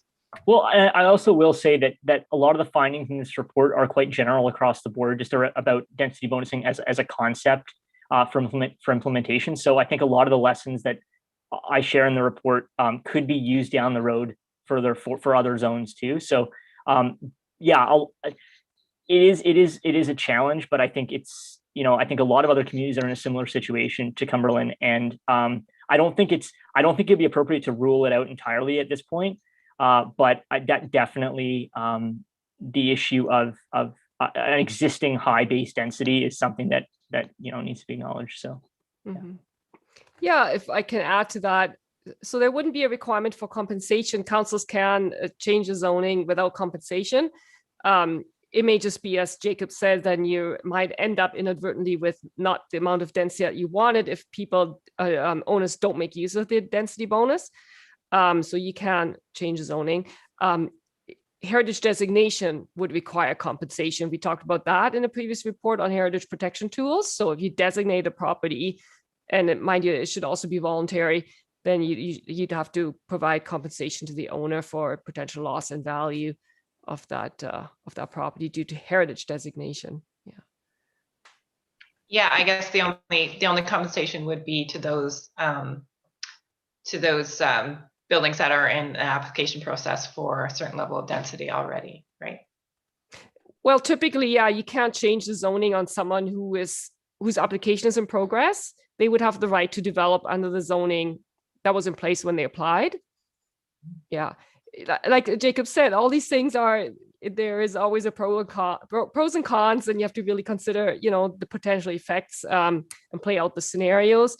I mean, I have gotten some feedback from property owners who own single-story buildings that there's pressure on them to develop, and the property values are higher, and feeling they're paying more taxes than they would like to on their property. It makes it hard to retain or justify updating it or renovating it at a single story. So all different policies and different zoning regulations have different effects. So it's good to be aware of them, and this is a great discussion to have to start thinking about these things. Okay, Councillor Brown? Yeah, I think that Karen just touched on a really critical piece of that. Putting that density on those properties was a significant upzone, and so now the existing properties have an enormous amount of pressure on them to because of the value of the property to develop, and whether or not they do that and preserve any potential heritage is the challenge, obviously. So I have a question about not necessarily the report, but how to sort of move forward in a deeper dive with this, and whether that's something that might fit into our development grant. Is that like looking at these sorts of options and reviewing bylaws? Is that part of that grant, or getting a land economist to look at our values? I think that's more of a question for Courtney. Yeah. I saw her come on. Hi, thank you. Not directly, I would say, and I haven't really thought about this before. So I guess the first thing is I could definitely take this question away and think about it. The grant is focusing on communications and improving the development process. So not necessarily, I guess, the rules of the game is what I would call these. But so that's my quick answer without having really thought about it. But we can think creatively if there is a way to, if we get that grant, to look into this, supported by the grant in some way. Thank you. Thank you very much. Well, thank you very much, Jacob and Nessie. Sorry, I don't get your name right, but it's been absolute pleasure listening to your reports. And Karen, thank you very much for your guidance with the two students. And I wish you all the best in whichever career you're going for. Amazing work. Thank you. Thank you very much. Thanks so much. Thank you very much. Okay, next we have that the committee receive the Cumberland 125th anniversary celebration and funding opportunities report. Move receipts. Second. All in favor? Carried. Well, as you all know, that in 2023, Cumberland will be celebrating its 125th year. And under Canadian Heritage, there's 2 funding programs for anniversary projects. And the deadline is, the applications have to be in on April the 20th, 2022. And that's why it's here before you now, because we have to have a plan and a application in a year in advance of the actual date. So the community anniversaries historical commemorative event that may include a minor capital project of up to $25,000 for 100% of eligible expenses to a maximum of $200,000. And the Legacy Fund is the other grant, and it is a capital project that restores, renovates, or transforms an existing building or exterior space. Example, statue, community hall renovations, and monument garden. I went through all the eligible criteria, and we meet everything. We actually do. There's nothing in the regulations that would deny us. So one of the things that I would like to do is form a committee called a select committee made up of representatives of community event organizations that would develop a celebration plan, prepare a budget, and draft an application for the Canada Heritage Community Anniversaries Program. In order to do so, I'm asking the committee to ask staff to draft terms of reference and bring back for council's consideration. The terms of reference would not include the task of considering a minor capital project, but rather this could be considered by council in consultation with staff for projects such as recognition of Indigenous peoples and or the Mines Survey Mark or other heritage art projects. I did speak to a number of organizations in the village. There's actually about 20 different organizations that could sit on the committee. And that's quite a few. So what I would like to see is one board member from each group sit on the committee. And what we need to look at is if we're going to do one special project or projects throughout the year to recognize Cumberland's birthday. And some of them have suggested that they would like to add on a project to something they're already doing to recognize Cumberland's birthday. So if it was like, take the Arts and Culture Society that does puts on an event, they would add something more to their event. So those would be discussions that would be held within the committee. And Councillor Sullivan, when I talked to you, you were interested in sitting on the committee with me to help organize this. Everything will come back to council for approval before anything is done. And so it's just getting everybody together and explore the different options that are available for the village. And yes, and I do believe that the minor project of up to 25,000 should be dealt with by council, not the committee. Yes, Councillor Brown? Are we going to go around or?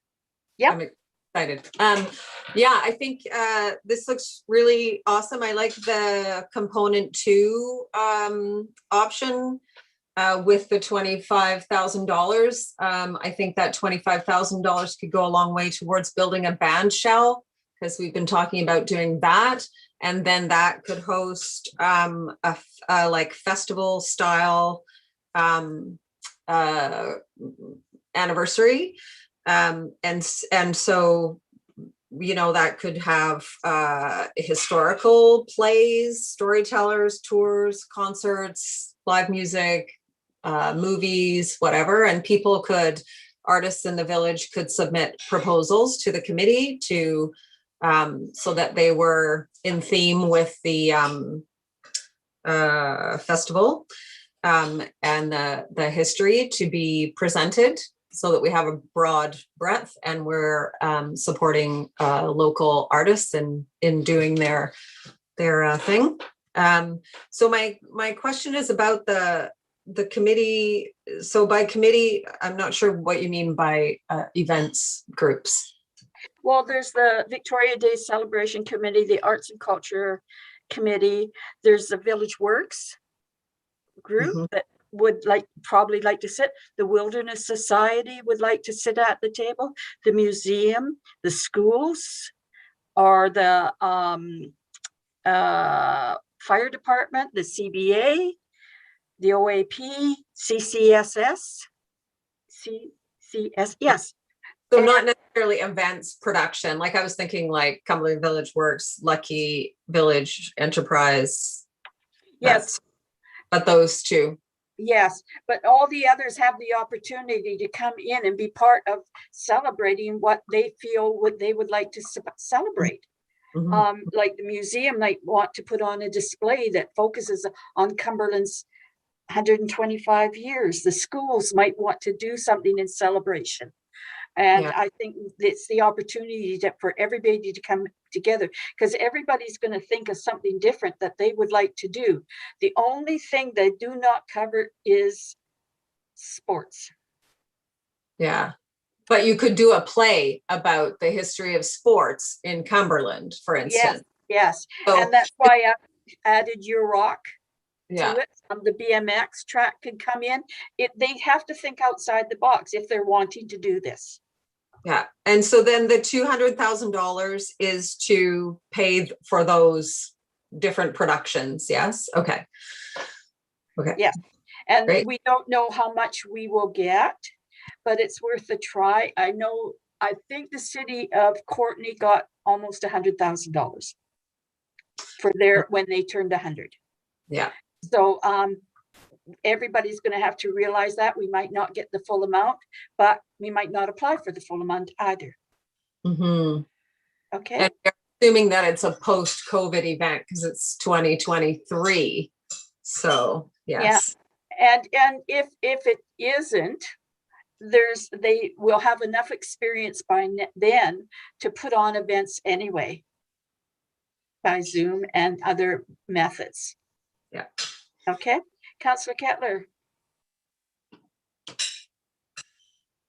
Yeah, thanks, Mayor. I think it's great. I'm glad that we're reaching our 125th and that we can take advantage of this money, certainly in a time when the arts really need it. And it would be cool to see, visual arts and performing arts and music, just like all this Cumberland stuff come out in a brilliant production. If that's possible, I would love to see that. And I think it's a great opportunity for our artists at a time when they most need it. So very happy to see. Thanks. Okay. Councillor Sproul. Your mic's off. Your mic's off. There we go. Yeah, what can I say? Money to apply for, and we have something from every category. I'm sure we'll find. I'm happy to hear that a lot of groups, I hadn't thought of the breadth of the groups in Cumberland that could benefit from this. So I do support a committee, select committee. Yeah, and look forward to getting ready for the big celebration. Thank you. Okay. Councillor Sullivan. Yeah, not much more to add. Just looking forward to seeing what everybody's ideas are. It's going to be a lot of different varied ideas. So hopefully we can whittle it down to an agreeable, fun time solution for everyone. I'm sure we will. It could be a very exciting year. The last time we did the 100th, it was a one-night banquet. And it was very nice, but it was only 350 people involved. And this time I want to see everybody in the community involved, as many people as possible, into celebrating our birthday. Yes, Councillor Brown? Yeah, I think when I started looking at this, I'm given the ongoing sort of tension in the community at times between people who have been here for a long time and people who haven't, or the perception of that tension anyway, that this is a huge opportunity for Cumberland to come together and learn about each other and get to know each other a bit better and find out why we're all here and why we love this place. And I think one of the biggest things is I would like to see as much as possible free to the residents. I know at some point there might be some charge or something, but I really hope that it could be free to the people. Okay, so I need a motion, but in the motion, the second part is I would like you to appoint Councillor Sullivan to the committee. Yes, make that motion. Okay. Second. All in favor? Carried. Okay. So you're adding the second part that the committee requests staff to work with Mayor Barrett to draft terms of reference for Cumberland 125th anniversary select committee and report back to council. That was the beginning. So Councillor Brown, you're making that? Yes, and second? Second. Okay, all in favor? Carrie, thank you very much for giving me a job. Next, we have quarterly report that the committee received the quarterly report to council March 2021. Move receipt. Seconder, Councillor Brown, all in favor? Carried. Yes, Clayton. Thank you, Your Worship, and for council here. So what was within the agenda package there is our quarterly strategic priorities update. This quarterly report is for the dates of January to March 2021. And the report does include both the strategic priorities and major projects update. And I'll walk through a few of those in a moment. But it also includes fire department, bylaw, RCMP, development service, and legislative services updates. And so if there are any questions relating to those, we certainly can answer those questions. So before I jump into some of the highlights of the report there, I just wanted to start out and mention that 2021 certainly, the start of the year has certainly been a busy one. We all know 2020 was busy, but 2021 certainly hasn't slowed down at all. And there's been, I know from a staff perspective, working through some projects, there were some projects that we were working diligently to finish in the end of 2020, and they rolled a little bit into 2021, but those projects have mostly been completed. And now we're working through our 2021 strategic plan. And but I want to thank staff for all their energy and effort. It's certainly as you can see within the report there's a lot of activities going on. There's a lot of what we'll call is collaboration with stakeholder groups, with even internally with our departments that we're working collaboratively to work through these projects. And certainly, as things pop up, like suddenly like a public health order that says you need to do this, we have to respond. And that has, to be honest, has impacted some of the timelines for some things. But for the most part, the team here has been able to adapt with that and work through that. So before I jump into just a couple of the key highlights, the strategic priorities plan that is part of the agenda package there. We've been, as council's aware, this is I think about the third version of this that we've been working through, and certainly looking for council's feedback if there's any other information that they're seeking. But we're trying to do our best to capture all of the initiatives and projects and direction that we're getting from council within the actual quarterly update there. And we've made as staff, we're also needing this not only as a report to go out and provide council and the community updates on where we are, but it's also an important document. One of the things we're really working on this, it's an important document for us as staff to have as a guide to where we are with projects, keep track of projects, but also celebrate when we complete a project. And I think as a team, we now we meet just like council here. We meet quarterly as a team and talk about the priorities here and talk about how we're doing. If there's some areas that we're having success in, let's talk about those, or areas or some departments where we're falling a little bit behind. How can we manage that? So lots of those conversations are happening prior to this, and through that process, we've been working through even the way this is reported, and probably one of the big changes is the column on the right hand side is the identifies tasks, and it shows the tasks on that one there. And really what that is done is there's a lot of action that council has given direction on that are directly connected to strategic priorities. And rather than creating another project, we want to make sure that they're identified and connected to those strategic priorities that are there. So you likely what like that is ultimately the goal is as action activities are connected to strategic priorities, and that. So that's one thing I wanted to point out as a little bit of a new addition there, and so to allow it not to be lost, it's things that are still being worked on, but they're part of a project or a strategic priority. And then the one other thing as you scroll down is the section in relation to emerging items. So those are items that are and COVID is a prime example. No one really, had COVID on the strategic priority lens at the beginning of 2020. But it's things that have come up that maybe are not specifically connected to strategic priorities or financial plan projects, but are important initiatives that we're working on. And so we're using the term right now, emerging. And so there are things that we're trying to, how do we actually resource out and make sure those things are delivered upon. So I just want to point out those couple of changes there and how the report comes out, and certainly happy to take any feedback on how things are presented here.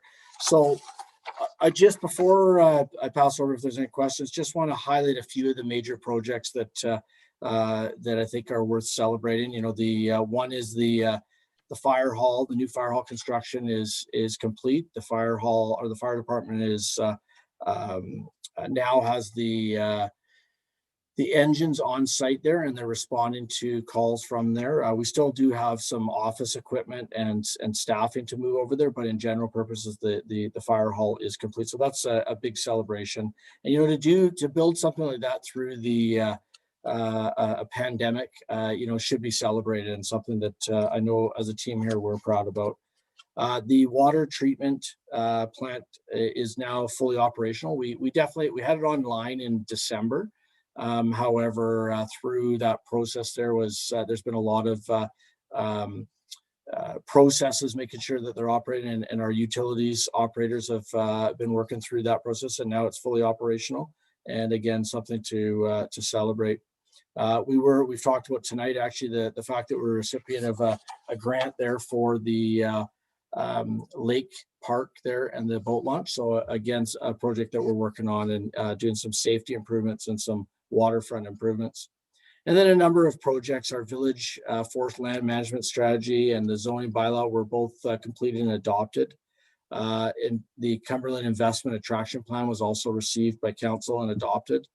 And then that's one of the major, a very large project. And this is one that did see some delays in it, in the sense of, and this was definitely in relation to some of the COVID impacts. But the Windermere road and sidewalk was completed recently. And so it's, if you get a chance to go up and down, a great work on that one. And the fact we were able to preserve the trees along there, that, that's some work with the contractor that worked really well.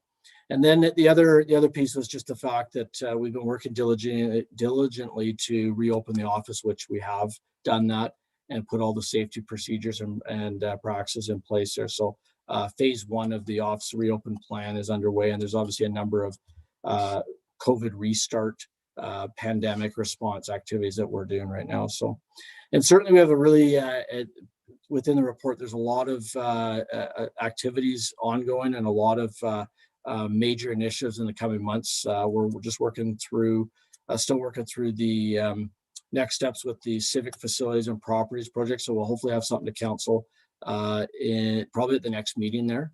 So that's underway. Asset management, we did submit for the FCM grant and we're waiting to hear about that, but we still have a plan for the policy development and training.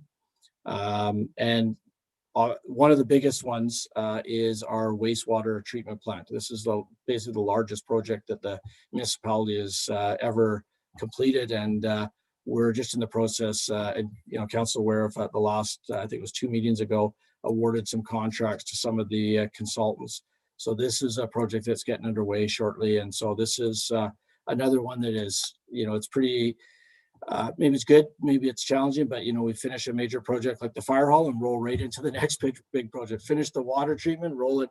So it's a lot, but our team here is working through that.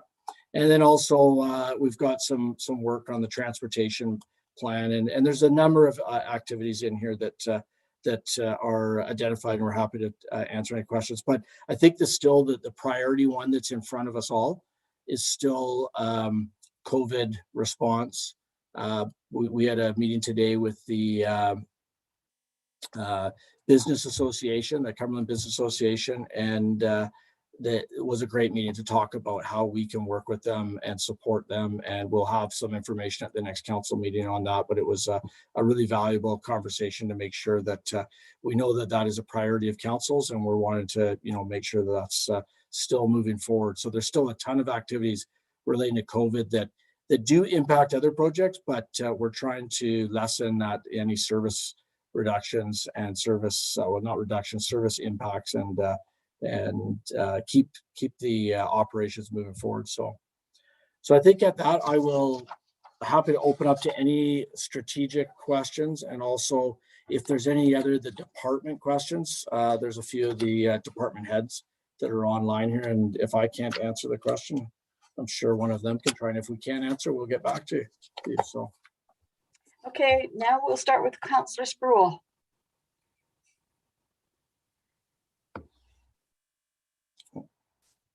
Your mic is still off. I was all ready for it too. Well, first I have to say is, how can such a small village with a small staff achieve all these things? That's what I was thinking. That makes it all the more remarkable. But what can I say? We are into everything. Oh, the thing, how do we get something new put on? For some reason, I thought parking in the village was an issue for us, but do we have to wait for our next date of priority setting to look at parking studies and things like that? How do you get onto this list? So right now the parking aspect that council had requested for a review, that is part of the facilities and properties review. So right now that's where, so when I talk about tasks, it's actually within that RFP piece there. We received 3 submissions for that RFP. We're trying to work through. It's not, there's some challenges with each of them that we're trying to determine what is the best option there. But because it was RFP, we have some flexibility in that. But that project is currently sitting within that, or that task is certainly sitting in that project piece. So that's going to be part of that project there.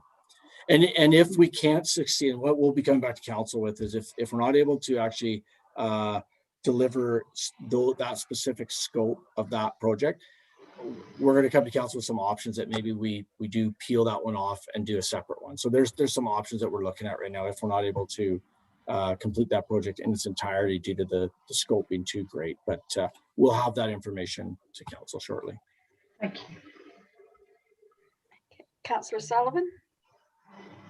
Well, thank you. Yeah, thanks for this, Clayton.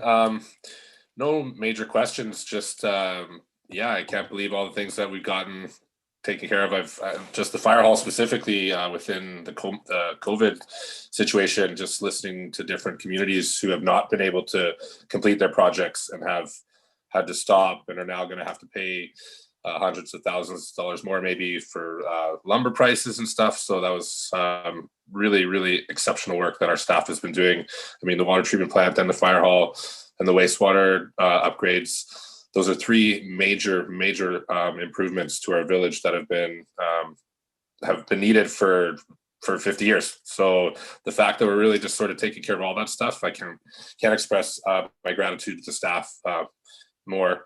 The only question I have about, I love the new format. The only question I would have is to change this is cosmetic, to change the not started color. Because the not started and the on track are kind of similar, but I don't know. The presentation is great. It's really easy to digest. So that's, yeah, I'm really enjoying this new way. So thanks for everything. Councillor Kettler? Yeah, big thanks to staff. It's pretty amazing what we've accomplished. There are a few things, obviously, that would really help us as a council in our long-term planning and the civic facilities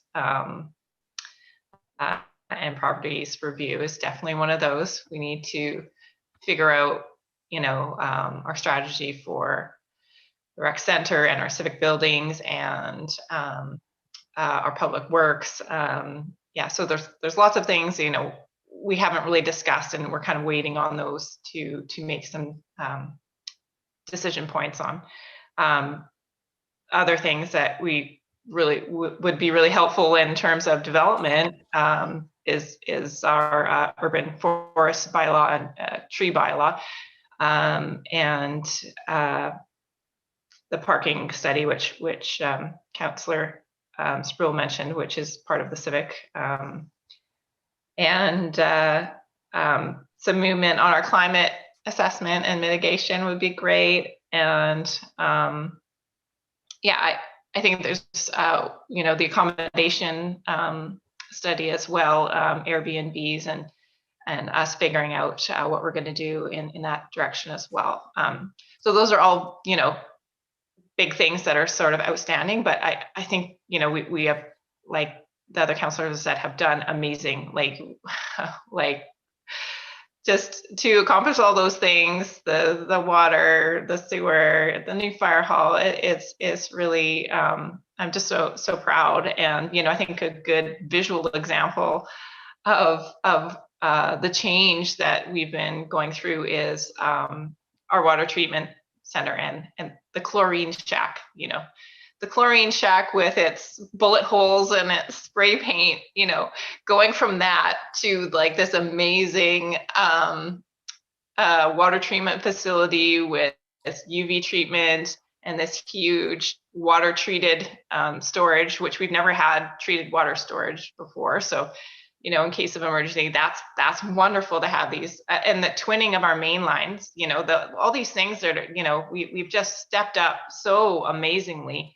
And I think, we really have to give staff and council credit for going through such amazing transition and change, and really bring the village up to all these really high standards that we now have, which is wonderful. And yeah, there's still all those things that we still need to go, and I hope people will just understand how limited we are in resources and staff and money, and how much we've accomplished, and so be patient with us for those things that are outstanding, because we are getting there. You can see it in all the services that we're providing. So thanks.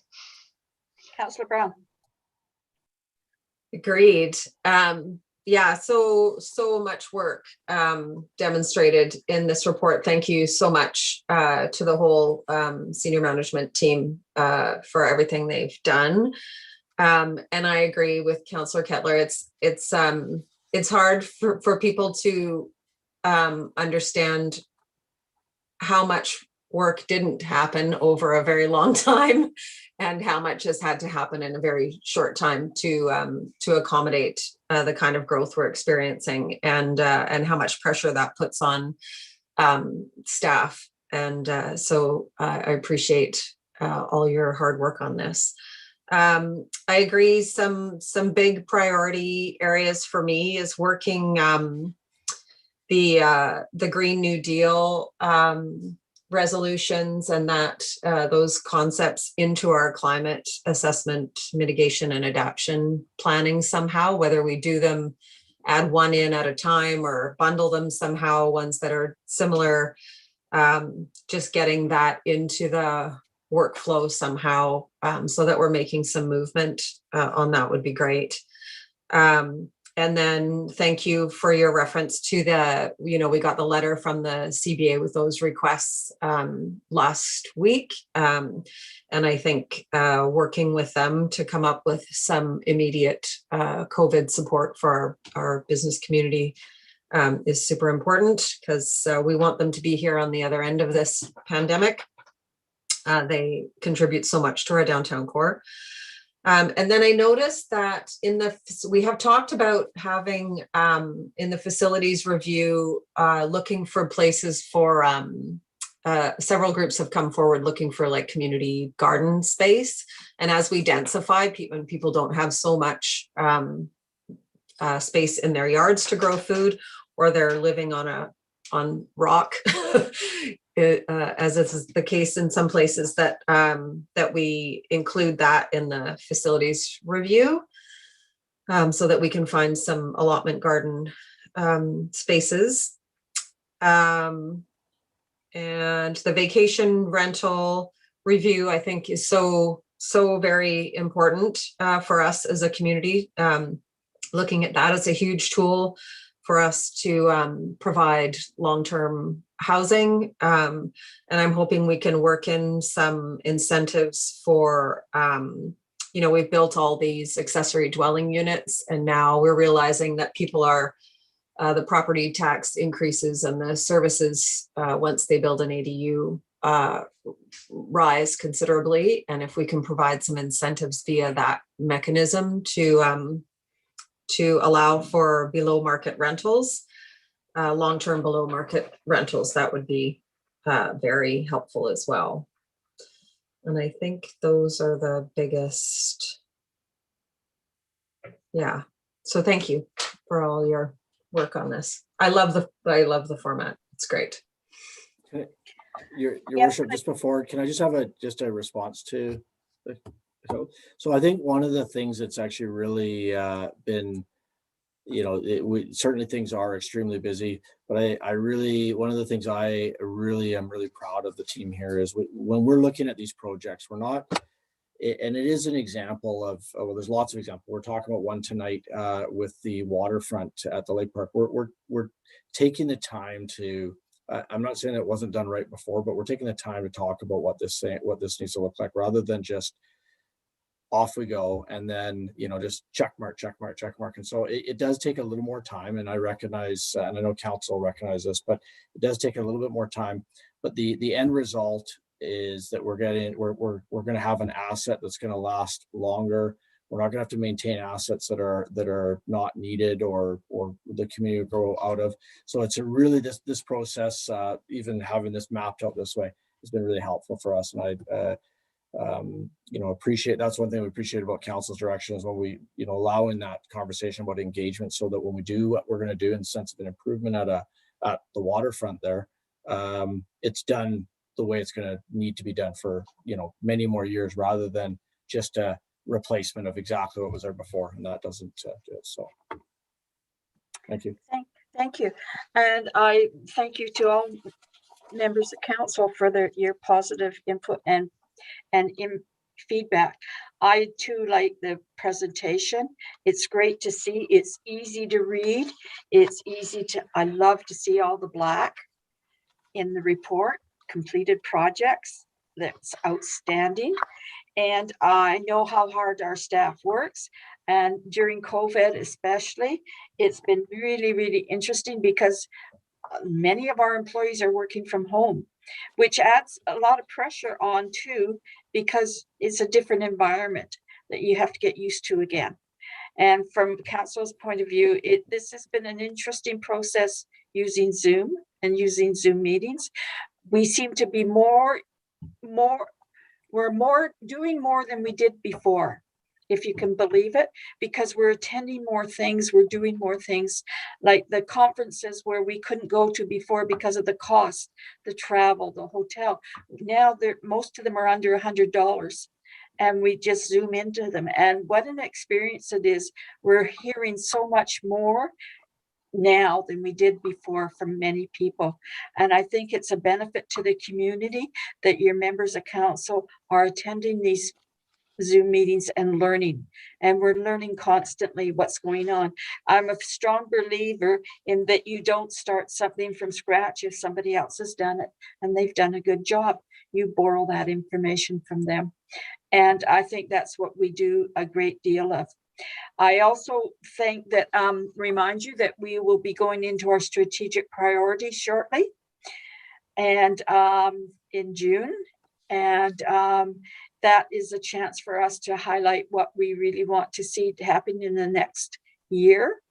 And so you're going to have to put your thinking caps on. So it's unfortunate sometimes that some things get dropped, but there's always a good reason why they're dropped, and it's the amount of staff time it takes to do some of this work, because you always run into things that you didn't expect to happen. So congratulations to all our staff. Congratulations to all the council. Well done job. And we don't have anything else to add to you, Clayton, or Okay, is there anything else? no, that's great. And I just want to check with our CFO and see if she would like to just discuss the financial report there. That was the only aspect there. I'm going to go through each one of them. Thank you. Okay. So the next one is Michelle.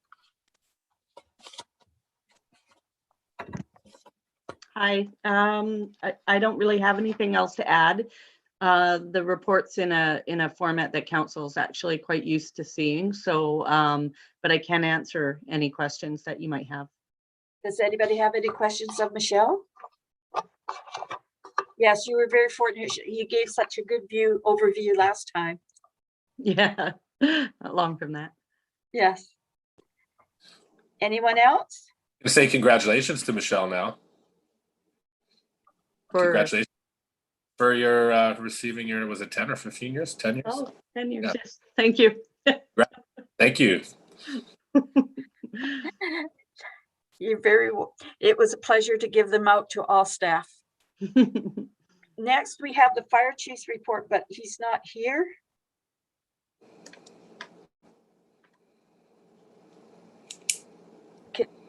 Is there any questions concerning that? We can address them. No. Yeah, no, I'm happy. If there are any questions, I can certainly relay them and get back to council. But okay.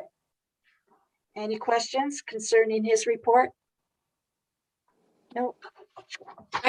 He doesn't even mention anything about the fantastic, change in their new situation and how much happier and better our services now that we're operating out of that beautiful fire hall. What kind of great council we are that we. I'm sure he meant to say that somewhere. Probably what he meant to say. He's so happy. Technically, he's not over there quite yet. So that's the one last piece that he's still with us here.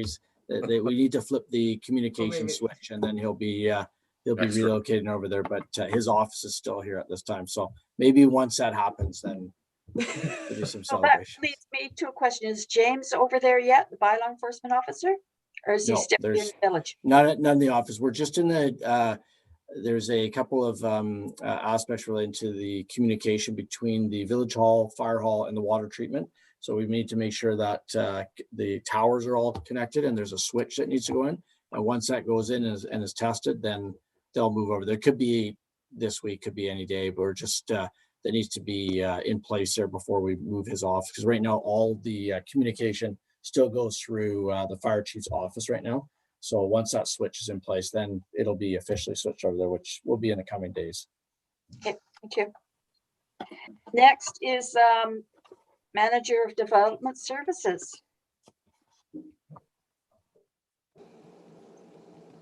That's quite an extensive report. Very well done. Keeps us updated on everything that's going on. You certainly do have a workload. Yes, thank you. I don't think I have anything to add in terms of a presentation, but if you have any questions, I'm happy to answer them. Does anybody have any questions? Soon. Oh, you're very lucky tonight. Thank you for the fulsome report. It just demonstrates how much housing we're trying to provide as fast as we can provide it. So thank you for all the work on that. Okay. Thank you. That was really easy, wasn't it? Yes. Okay, next we have outstanding action items. Any questions? The last one. Okay. And we're going into question period. Now it's time to send in. If you have a question, please email at info@cumberland.ca using subject line question period. Okay, so we can wait for a bit to see if anybody comes online to ask a question. I'm not sure I would like to say to the people, I hope you read the paper that was in with your water bill. The 2 sheets of paper is full of information about services in the village. I found it very, very well done, and it touched a lot of the services that are available. So please read the paper, and it's really good information. Yes, Brown, Councillor Brown. I had actually a question about that, if I can slide that in while we're waiting. Yes. When I looked at my water bill, it doesn't tell me my usage, like compared to average usage, or there's no sort of measure of whether you're a high water usage household or a low water usage. And I think it might help if we could provide some sort of something to incentivize people. I know if I knew it was higher, I would probably do something higher, but you know what I mean? If there's an easy way to just put that comparison in there somehow. Yeah, I can look into that. Maybe not for the next billing period or anything like that, but yeah, I'm not sure, but yeah, maybe they can give. Okay. Yeah. Awesome. I know on your telephone bill or your Fortis bill, you get compared to last year or for the last time, how much it's gone up or if it's gone down. Yeah. Your bill. And just for everyone's information, the median quarterly water use for the village has never actually changed every time I analyze it from when JP, the consultant, actually analyzed it way back in 2014. It's 42 cubic meters, and it's just hovered around that mark for residents. So 50% of the village resident, the single, family houses are greater than 42 cubic meters per quarter, and 50% are less, if that helps. Interesting that it hasn't changed out since we put the meters in. That's really interesting. Yeah. Very good. People are conserving water. And our water restrictions start May 1st. We go to level 1. Yes, that's correct. Yes. With just for watering lawns with the sprinkler. Yes. On certain days. Yeah. So do we have a question? We have no questions, but so I just like to mention that sometimes there is a delay in receiving emails, a bit longer for some people. So if we do get them late, we will answer any questions that we do receive offline. Thank you very much. Appreciate that. So motion to adjourn. So moved. Second, Councillor Brule, all in favor? Harry, have a good evening. Thank you, everyone.